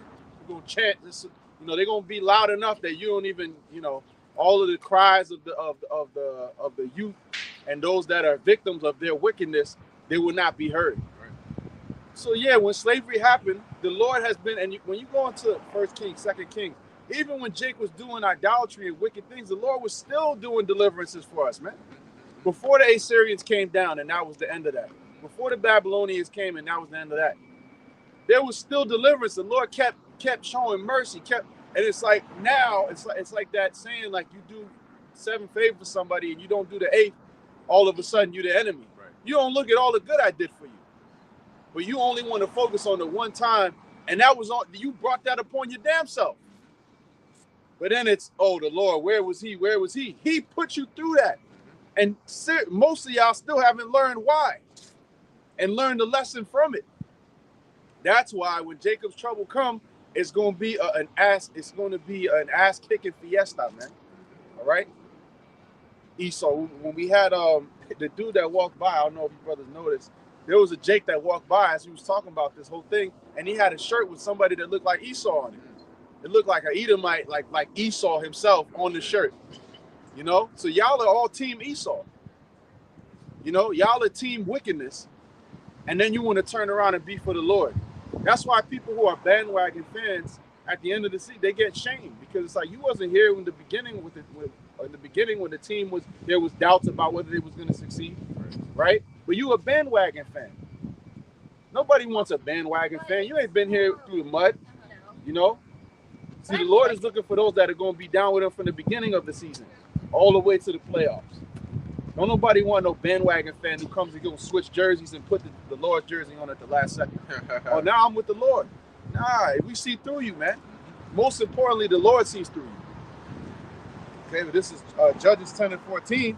Go and cry unto the gods which ye have chosen. Let them deliver you in the time of your tribulation. And guess what? They're gonna do that. You're gonna hear it, man. How many times? It's almost like a cartoon catchphrase where destruction happens and immediately somebody's crying, Jesus Christ, you know, oh God. why would you let this happen to us? Because you're not listening. You know, it's like your child does something wrong, you tell them stop. If you don't stop, I'm gonna punish you. And then they keep doing it, and then you punish them, and they wonder why they're getting punished. Like like the dude in the video, why? You know, you driving and drinking, and then the freaking cops pull you over. You tell the officer why? You know, what's going on? What do you mean? What? That's Jake. You know, but you're gonna be in a very, very bad situation, as the Lord said. Go and cry unto those guys, and you're gonna find that day is gonna be a very, very telling day, because that day, a lot of people are gonna be happy, or some, I should say, are gonna be happy, and a lot of people are gonna be crushed. They're gonna be crushed because there's gonna be a lot of things, a lot of cognitive dissonance going on in your mind. One, this God that you spent your whole life devoted to, when you need him the most, he's gonna do like Avatar: The Last Airbender and disappear. And they're gonna wonder, all right, well, this is coming, but hey, you're believers, right? So start praying to Jesus. And you praying to Jesus and nothing happening. You praying to Jesus and this has been 3 days and you and your kids haven't eaten yet. And you wonder where's food coming from. Then you got the other group. All right, let's pray to Allah. You know, they get down, they do their prayers every single day. Nothing is happening. It's gonna be like a magnified version of Elijah and the prophets of Baal. They're gonna do everything they can because they're gonna be desperate. And you know what's gonna be the icing on the top of the cake? When they see the men of the Lord call upon the Lord, and instantly it happens. That's what's gonna let them know that it's not like everybody's God, you know, is lagging or loading. Your blessings are loading real quick. Hold on, no. They're not coming. And you're gonna know that because you're gonna see it happening for certain individuals and not for the others. And you're gonna wonder, like, yo, what's going on? Like, I'm calling Allah, but nothing is happening. He's calling on Yahweh Ba'Shem Yahushai, and then instantly food manifests. Wait a minute. Like, destruction is coming. I got you. Like, these wild animals are coming, you know, and they enter this building over here, and you just hear screams in Arabic, and people just dying. And then you hear Yahweh Ba'Shem Yahushai, dude comes out the building with 2 lions tamed. Eventually, they're going to get the pattern. Look, heathens and non-believers, they may be, you know, off, but not all of them are stupid. Yeah. You look in the book of Nezer, guess what? He reverenced the God of the Most High, the God of Israel. Cyrus, Darius, okay? Even Antiochus Epiphanes. Antiochus Epiphanes was so proud, he thought himself to be a god. And even he recognized Yahweh Ba'Shem Yahushai. Instantly, in minutes, with all that pain, guess what? He recognized the Lord. He said, I'll become a Jew, Lord. I'll go around and I'll be an apostle for you. You know? Just cure me of this thing that I'm going through. So in that time, when you calling upon your gods and they're not delivering you, and then you're witnessing, that's why it says in 2 Ezra 16, then shall they be known who am I chosen. It's going to be apparent, oh my gosh, these are the men of the Lord. As much as you don't want to admit it, you're going to realize those are the men of the Lord. When they're calling miracles in real time. And don't even let the Lord bless them with spiritual power, bless us with spiritual power. At that point, shit, you're going to lose your marbles. And you know what? In their minds, they're going to sit. That's the second Wisdom of Solomon, the 5th chapter. We have wearied ourselves, right? Thinking that, how are these guys, you know, the Lord's chosen people? They're going to sit back. They're going to drop. And it's all going to hit them at once. I spent 56 years of my life believing in this. Every single day, I went to this house of worship. I did this, I did that, I did this, I did this. I served this God, and he doesn't exist? You mean to tell me this whole time, that was them? And it's going to hit them like a ton of bricks. Like, oh shit, like, what do I do now? Like, I'm distraught. And they're going to see the man of the Lord just, you know, doing what they doing like it's normal. And then it's going to be like, man, so like, now what do I do? You know, because it's like my whole life was a waste. And at that point, if the Lord has mercy, he might, you know, he might have you, you know what? Let me just follow them. And if not, what some people will do is they'll realize the truth. And there's a defense mechanism in your brain, which is where your denial comes from. When they realize the truth, the cognitive dissonance is so hard in their mind that they're like, no. They try to force, like, dude when he got his head cut off, and he basically tried to force his regeneration. He didn't want to accept his death. Right. So for them, they're going to say, no. This can't be. No, something else. That's it, 144. That's how hard-headed niggas are. Yeah, it's 144. That's yeah. See? So they're going, in their minds, they're going to say, no. This is not it. This is not it. I don't know. That's witchcraft. See, their brain is gonna cling onto something that can reinforce the lies they've been fed all their life, because they don't want to accept that it was a lie. So then they'll say, no, it's witchcraft. What he's doing is witchcraft. The Most High is testing me. That's what it is. He's testing me. So really, this is just my trial. In the afterlife, life will be great. You know, that's where, and then so it's gonna be either you humble down and realize the truth at that point, or you stay in your denial and the Lord just destroys you after that. After that, you just go crazy after that point. So that's why it says, then shall they be known who am I chosen, man. It's going to be a beautiful time because we know and we believe we're right. And the Lord has showed signs that we're right. But yeah, I think Shalom had a point. You had something. Oh yeah, you pretty much said what I said, was gonna say, because speaking as a man, I believe a lot of people, when they see certain things, like you were saying, men of the Lord get spiritual powers getting delivered, I believe that, like the brother was saying, in their mind they're gonna realize, like, yo, especially for a lot of people that spoke against it, that were scoffers, a lot of these people in videos, like you were saying earlier, that a lot of these people that you see, they're gonna be like a corpse on the ground, and that's the same thing for a lot of people, like if I'm not mistaken, I'm sorry, the name is not coming to me. Elder Manata Zakba, he does a lot of videos where, especially with women, scoffing and saying a lot of things. With some of these people, you may very well see them in the last days and stuff like that, and they're gonna have their little moments where it's like, yo, they may not even, like you were saying, may not even feel too like they may feel too bad within themselves to even humble down and say, like, yo, I'm sorry, because they know in their mind, like, yo, I said a lot of shit. Like, I can't even come back and say, man, or like imagine what's his name? He's in jail. Brother Polite. Imagine he tried, like, yo, I shot the Bible. I can't even come over here and sit there. I mean, hey, is it possible? There's a possibility, but it's not very. That's like walking on thin ice. You don't want to do that.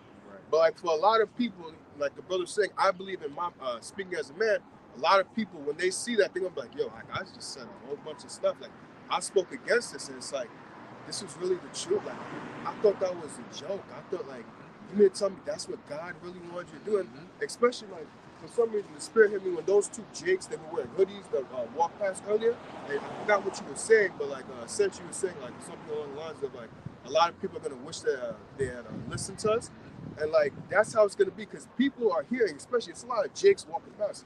It is a couple of Edomites, but or people that appear to be Edomites, but a lot of Jake is walking past us. Like that one individual earlier. I understand he's doing his running thing, but you should stop and run over here. Right. You shouldn't, like, just take a good 5 minutes to look and see. I'm like, all right, stood and listened for a couple minutes. All right, cool. You saying that there may not be another time for you to see us. This may, I'm not saying immediately like this is the last week, but these are, like the brothers are saying, these are the last seconds. We're not always going to be around. Something can happen where we may move somewhere else. Then it's like, oh, next week it's like, damn, they not here. Shit. Damn. Fuck. Damn. I wonder where they at. I didn't even get the information, nothing. Take the opportunity now. Like it says, damn, what is that? Sirach, is it? Is it the 5th chapter? What is it? Seek the Lord while he may be found. Right. Call you upon while he is near. Oh, I'm sorry. So you want to do these things while it's now, while the opportunity is now. Because think about it, when there's opportunities in the world, you'll jump at it on the instant. So how much more for the Lord when it deals with your salvation? Right. Yeah, I had a precept as Zaquan posted this on the comment board. Shalom, y'all about Shem Yahshua Barakatuh. This is Isaiah chapter 8, verse 21. And they shall pass through it hardly bestead and hungry. And it shall come to pass that when they shall be hungry, they shall fret themselves and curse their king and their God and look upward. Now you notice the key part, it says, when they shall be hungry. Because they're not going to realize they're in a bad position until they're in a bad position. The Lord has given us foresight so that we can see these things before they happen. And we can say, no. That's going to lead to a bad position. Don't end up in that situation. For these people, they got to be in the situation before they realize, oh, I'm in a bad situation. You got to be in the quicksand before you realize you're in the quicksand. You saw the quicksand, but you wanted to jump in it to find out if it really was quicksand. Oh, man, that shit quick. What was that guy? I'm going to show you how to get out of quicksand. Started struggling. That shit took him quick. Help. You went there by yourself and set up a camera, and in your mind, you never thought, oh, okay, well, in case this shit goes wrong, what do? Well, it went wrong, and you ain't do nothing but get sucked down into that quicksand. So they, as it says here, when they shall be hungry. So look, we're not surprised that majority of people don't hear it. In fact, that's an indicator to us. We're like, okay, that's fine. We're doing what we're supposed to do. If all of a sudden, you know, we came into this thing and all of a sudden everybody just listening and they're saying the best things about you, you might start getting worried. You know, like, all right, hold on, wait, shit. Didn't they say in Luke that they're gonna hate? We're gonna be hated for the Lord's name? Why they all love us? Something is wrong. It's like when you put together, you put the, you assemble the parts, and then you like, yo, this shit not looking right. Didn't the manual say that's supposed to do this instead? Why is it making that sound? That's what it'd be like. But we know now that okay, all right, according to what the Lord said, this is exactly what He said would happen, and it's happening. All right, we're doing what we got to do, because we know that, you know, when they're gonna come and look for us, when they're hungry, when the troops are in, when they're a victim or their loved one is a victim of being rounded up from their house, literally dragged into a FEMA camp, or being shot because they out here past curfew and they thought it was a joke. When they're in that situation, then they're gonna remember the Lord, because the way they're gonna remember the Lord is by remembering us, because the Lord is speaking through us. So when that shit happens to them, they'll get visions. The Lord will put it into their mind that very moment when they ran and talk about, oh, I'm running right now, you know, maybe I'll check you out next week. Or when they walk past and they're like, oh, these guys are here again. Or when we set up and they're sitting in a chair and then they get up and leave because they don't want to hear that. The Lord will play, you know, when you're about to die and you get your life flashes, yeah, the Lord is gonna put these images in their mind, and it's gonna all sink in their mind to say, oh shit, I didn't hear them then, but I hear them now. And the Lord is gonna open your ears in that flashback to hear the words, because the Lord has us say certain things at certain times when certain people are passing by. So one person's flashback may be, hey, you got to get right now and turn back to the Lord, or else you're going to die of famine. And that may be what they hear while they're in the famine. Like, oh, wow, that's literally exactly what these guys were warning about. Why they not listen? Damn. And you got nobody else to blame but yourself when you got to watch your 2-year-old daughter die because there's no food and she's literally starving. Her, like, imagine that. You looking at your offspring like so skinny, because you know when you don't eat for a while, your head starts to get big and your stomach inflates, but you see your rib cage at the same time, and you're looking at them get so weak that you can't even cry anymore because you're so weak. Your tear ducts are all dried up. The mother's already dead, and now it's just your only child that's left, and now they're starving to death slowly, and you find yourself in a situation where it's like you're trapped somewhere and you can't get out. There's nothing you can do carnally to get out. You're screaming, you're yelling, and you know what? That's when they get broken down to their knees. And then they cry onto everybody else and even onto the Lord. And you know what? The Lord might show you a message. He might have an angel or sign manifest to say, this is what happens when you don't listen. Or he might just start throwing those flashbacks into your mind, so you understand this is why. And you yourself will reason, that's why. That's why I should have listened. I knew it. I should have listened. And now you're going to sit there and you're going to see your daughter take her last breath and she's not going to talk anymore. And you're so weak, you can barely even, crawl over there, and your body's eating itself out. And then you're like, damn, Lord, this how I go out? And your last breath before you go out, that's what you're going to be thinking. All just so you can come back when the missiles are ready and burn again. Imagine that. This is why you listen when the Most High speaks, man. Right. You got people in this world they're so far gone. All you see every day is somebody with their head down like this. That's it. They're zombies.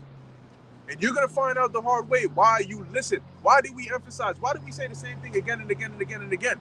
Because it's that big of a deal.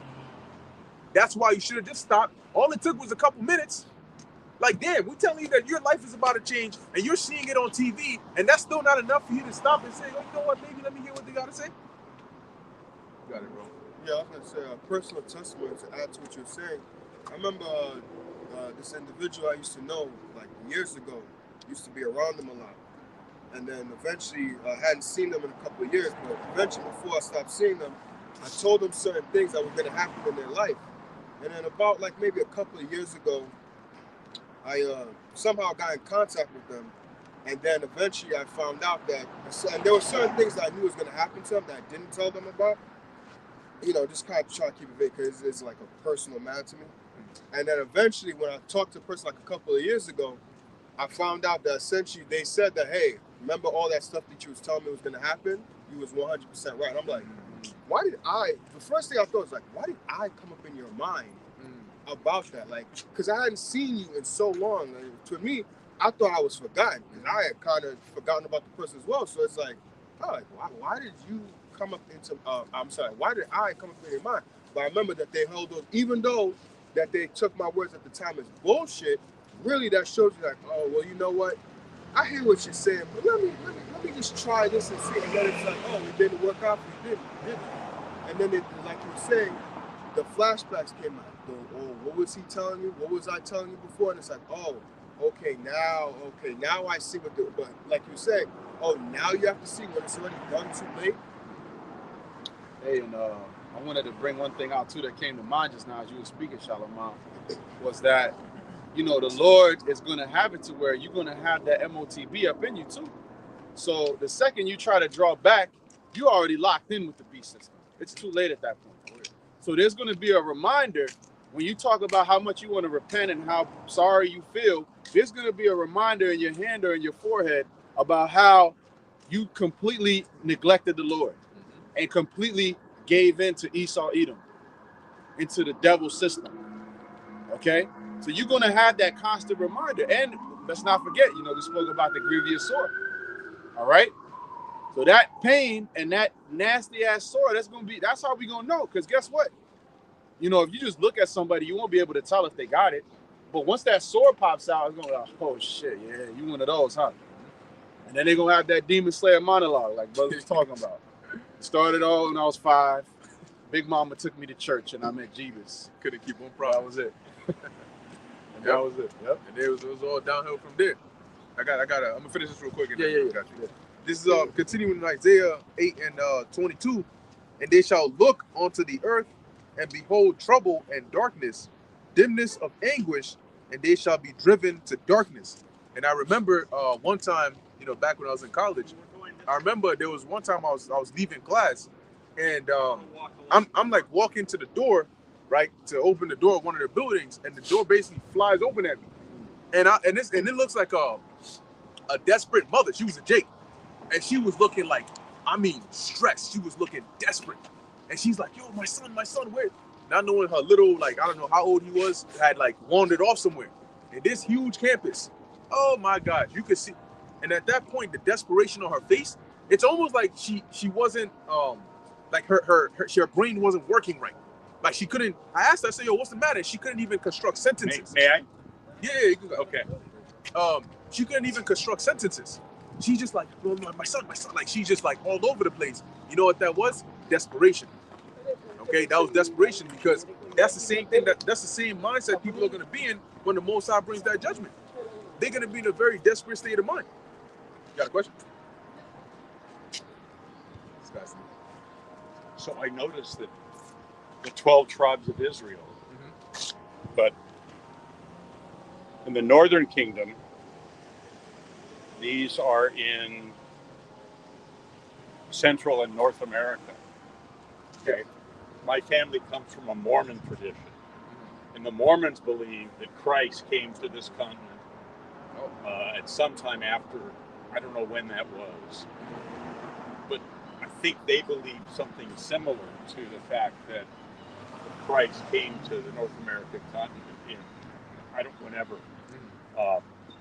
So how is it that these 12 tribes of Israel got to Guatemala and Dominicans and Haitians and so forth? I'm going to read that for you. Ah. It's in the Bible how they got here. Oh, Yep. okay. And there's also historical accounts. Sure, you're familiar with Christopher Columbus.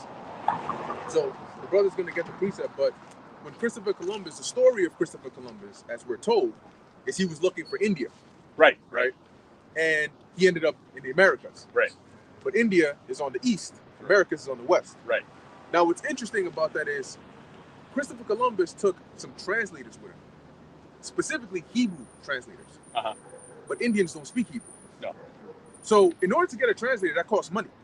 Why pay for a Hebrew translator if your intention is to go to India? They don't speak Hebrew over there. Right.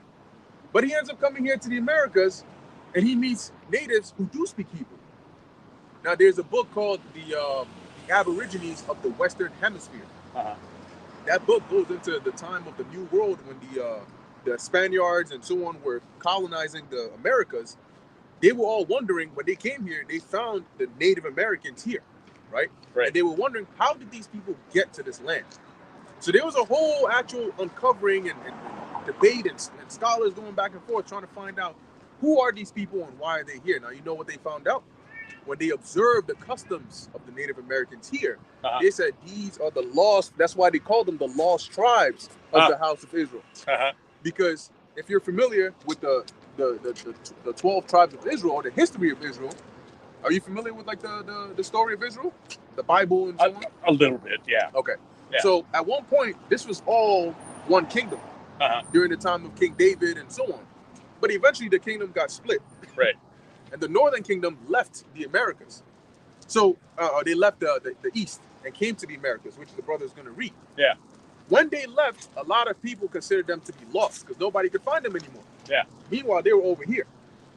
So now let's read that real quick. Now, Christopher Columbus had knowledge of this. My sons are going to be screaming at me. So No worries. tell me what It's this is in. second Esdras, Okay. chapter 13. Now is the book of Ezra, is that a book that is normally not in most Bibles? Like if I go to the Presbyterian church. Yeah.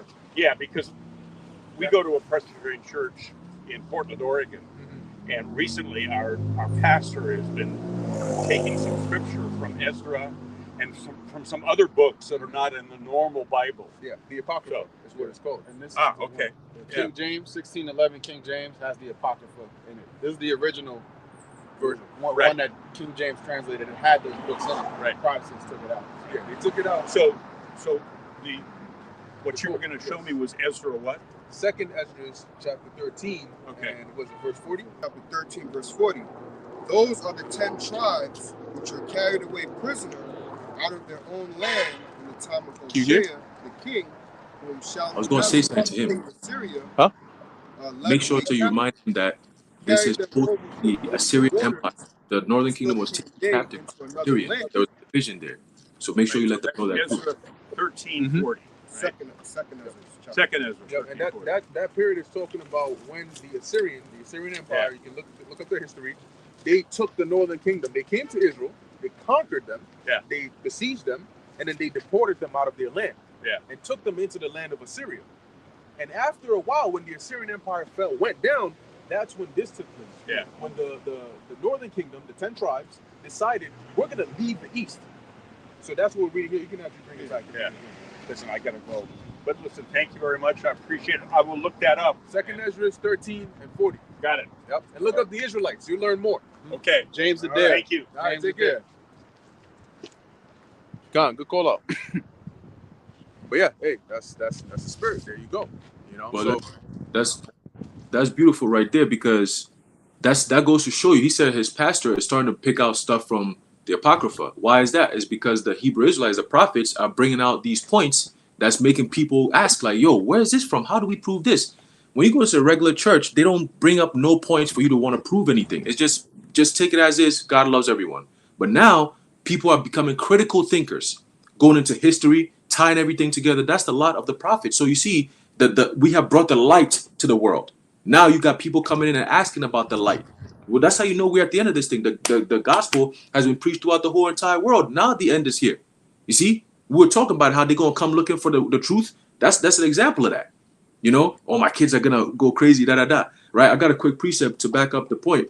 He said, how do we know that he proved the point that the Lord came to the Americas? How do we know that? Well, there's the book of John, chapter 10, verse 16. It says, and other sheep I have, which are not of this fold, them also I must bring, and they shall hear my voice, and there shall be one fold and one shepherd. Okay, so that's Yahushua. He said, other sheep that I have that are not of this fold, because he was talking to the three tribes, predominantly Judah, Benjamin, Levi, right? The Judeans, all right, during that time when he was on the scene during the time of the Roman Empire's rulership. Okay, at that time, only the southern kingdom was in Judea. The northern kingdom was already here in the Americas. Okay, so Yahushua was referring to the northern kingdom, which is the other sheep of his fold that wasn't at that time in Judea. Okay, so I have to go and teach them as well, but it starts with Judah. It has to start with the head tribe, and then the rest will get it. You see? So eventually the Lord says, okay, I'm going to start the work with Judah. I'm going to go and talk to the northern kingdom, but eventually I'm going to set you all up in the west so you can go talk to everyone at that time. Judah and Israel going to be in that same land where the prophets are going to be, which is Babylon, America, and we're going to be telling them the same thing that Yahushua was telling them. Okay? So everything is becoming, what, full circle. All right? But you guys, I just want to bring that out real quick. You got it, bro. Yep. One real quick thing I wanted to say is the wicked always find a way to deal with plausible deniability. His way of not getting this truth. Oh my sons. Well, I mean, I wouldn't. We don't know if he was wicked or so, not. you know. But what I'm saying is, when the truth start coming out, and when you start ducking and dodging, that's when the time comes when the Lord come to judge. You can say, "Yo, I didn't hear that part," because he left just in time when you was about to drop that bomb. Right, yep. You know what I'm saying? So that plausible deniability is the scapegoat. All right, but it's a cunning trick that y'all think y'all gonna get away with, but the Lord gonna make y'all hear the truth regardless, one way or the other. And it's gonna hit you, and you ain't gonna have no way to deny that. Yep. So everybody got to be marked, you know. And but the Lord said He made us. That's it. He made us a prophet unto the nations. And you know, I'm thinking about it now. You know, as much as these people hate us, Esau is going to really need to do something major in order to try and pin us. And that's why, if you notice, what they're doing is they have us as a subcategory of some umbrella group. Yeah. So just like that, it's hard for them to just pick Hebrew Israelites alone, because people will be quick to tell you that, you know what, hey, as much as I don't look, if these people will glorify a gang member after he was killed, talking about he was a good boy, you know what I'm saying?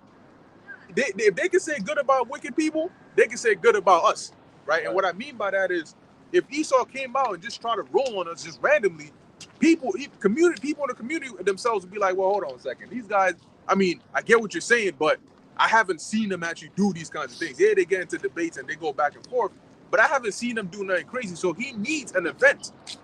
Why did Nero persecute the Christians? He used an event and pinned it upon them. He couldn't just up and say, because at most, what did Claudius do? He kicked them out. But the Nero level persecution, it required justification. Same thing they used on these foreign T's and so on and so forth. When you look at the this whole T, after Trump signed, right before he signed and prescribed Antifa as a T org, what happened before that? You had the whole CK situation. So it's always an event that they use. Same thing with 9/11 for the Patriot Act. It's always an event that they use as the catalyst for them to push something, you know. But at the end, was that? That's what Netanyahu said that shit. He said in order for a country to go to war, they have to be bombed into war. Like, we got to provoke them. That's what he said. This nigga said that shit. So they what's that? Their tongues to fall upon themselves, right? They come out and they speak all these things, but to the average person, it's like, oh, they're just saying things. But for us, they're speaking in code, and we're understanding the code and breaking down the code. That's what makes us dangerous. That information that they say outright isn't supposed to be understood by the masses. Look into something called legalese. They put information in there where it's right there, but you just can't understand it until you understand that language. The pattern, the certain verbiage that they use, certain emphasis on certain words, you know? And that's all done by design to confuse you into accepting the bullshit.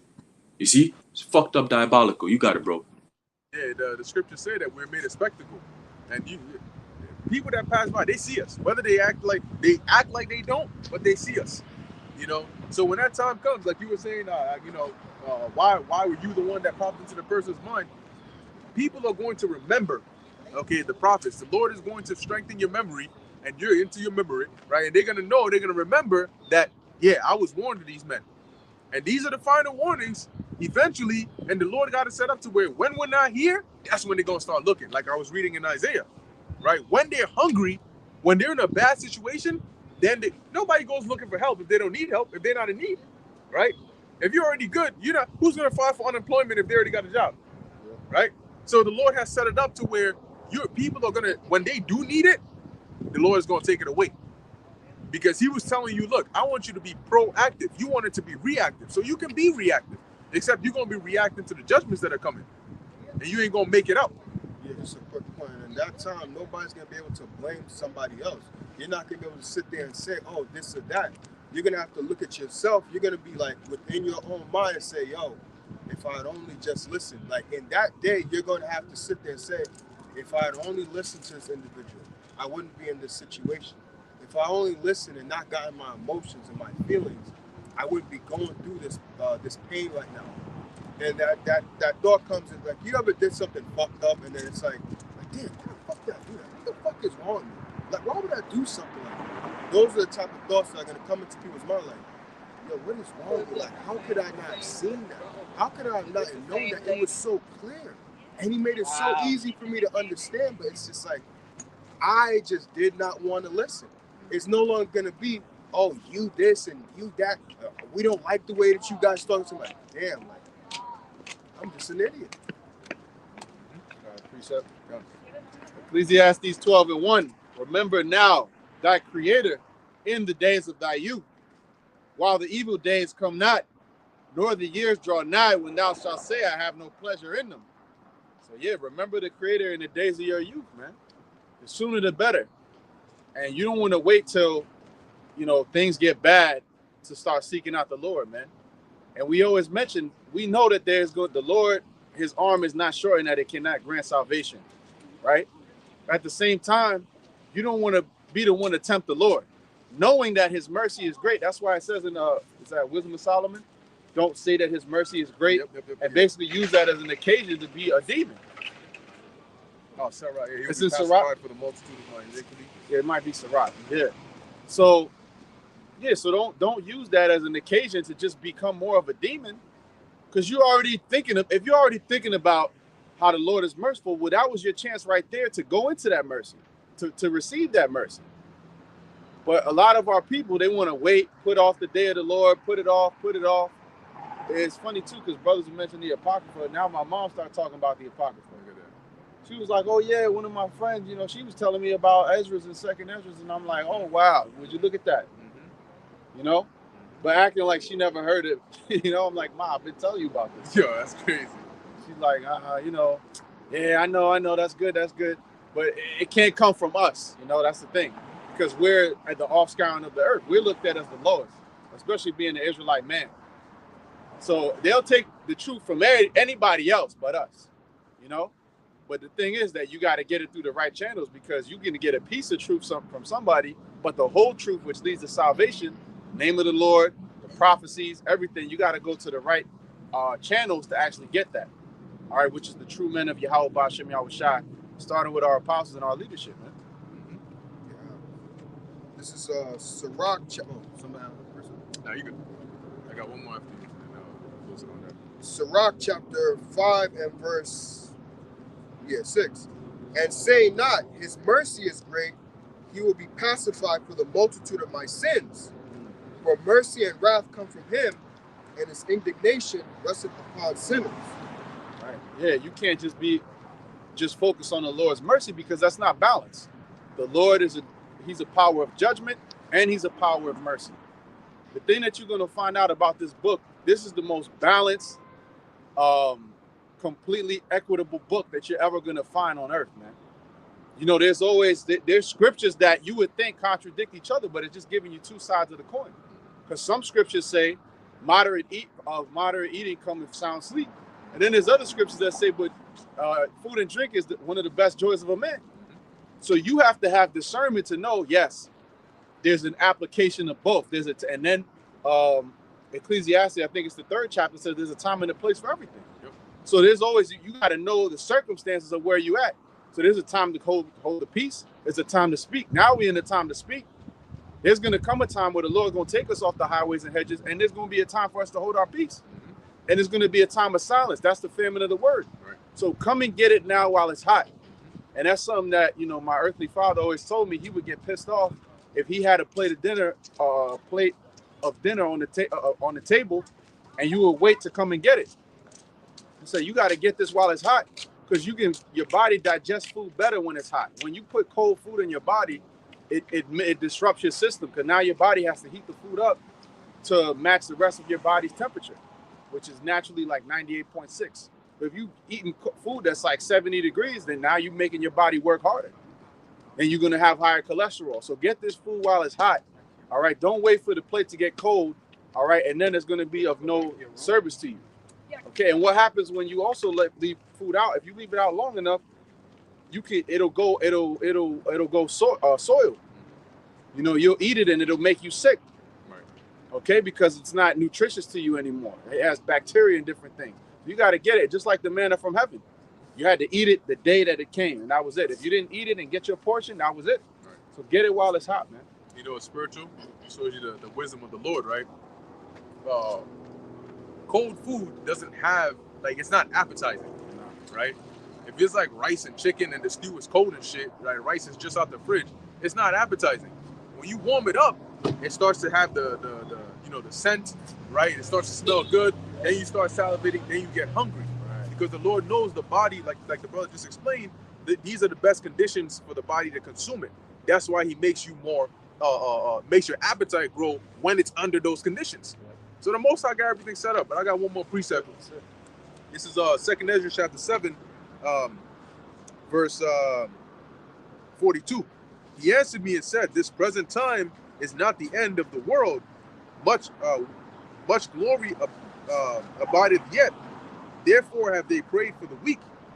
But the day of judgment shall be the end of this time, and the beginning of the time of the future immortality, in which the temporal shall be past. Intemperance shall be abolished, unbelief laid aside, righteousness increase, and truth spring up.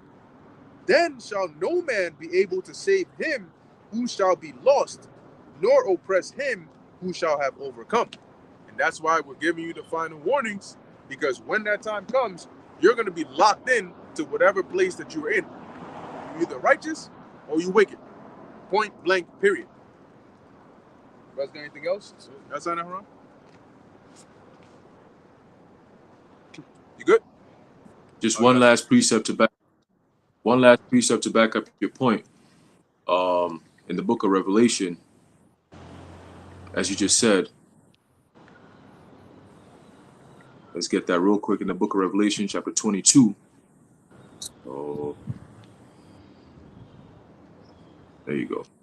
The book of Revelation, chapter 22, and verse 10. It says, actually,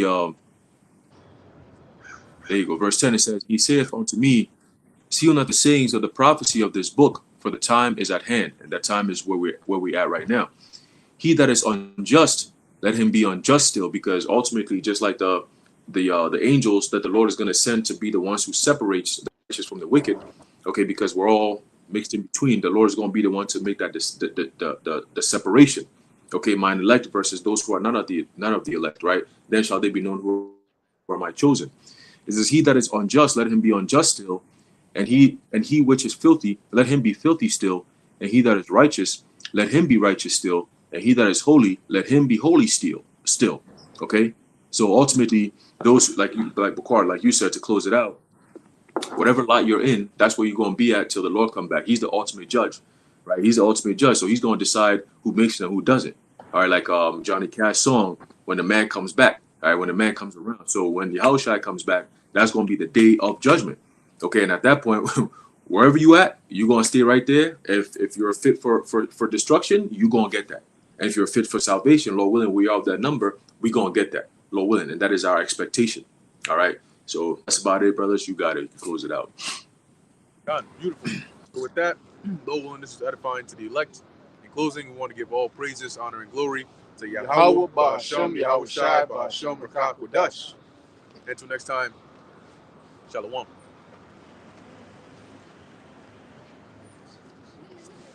right. Shalom. Yeah, but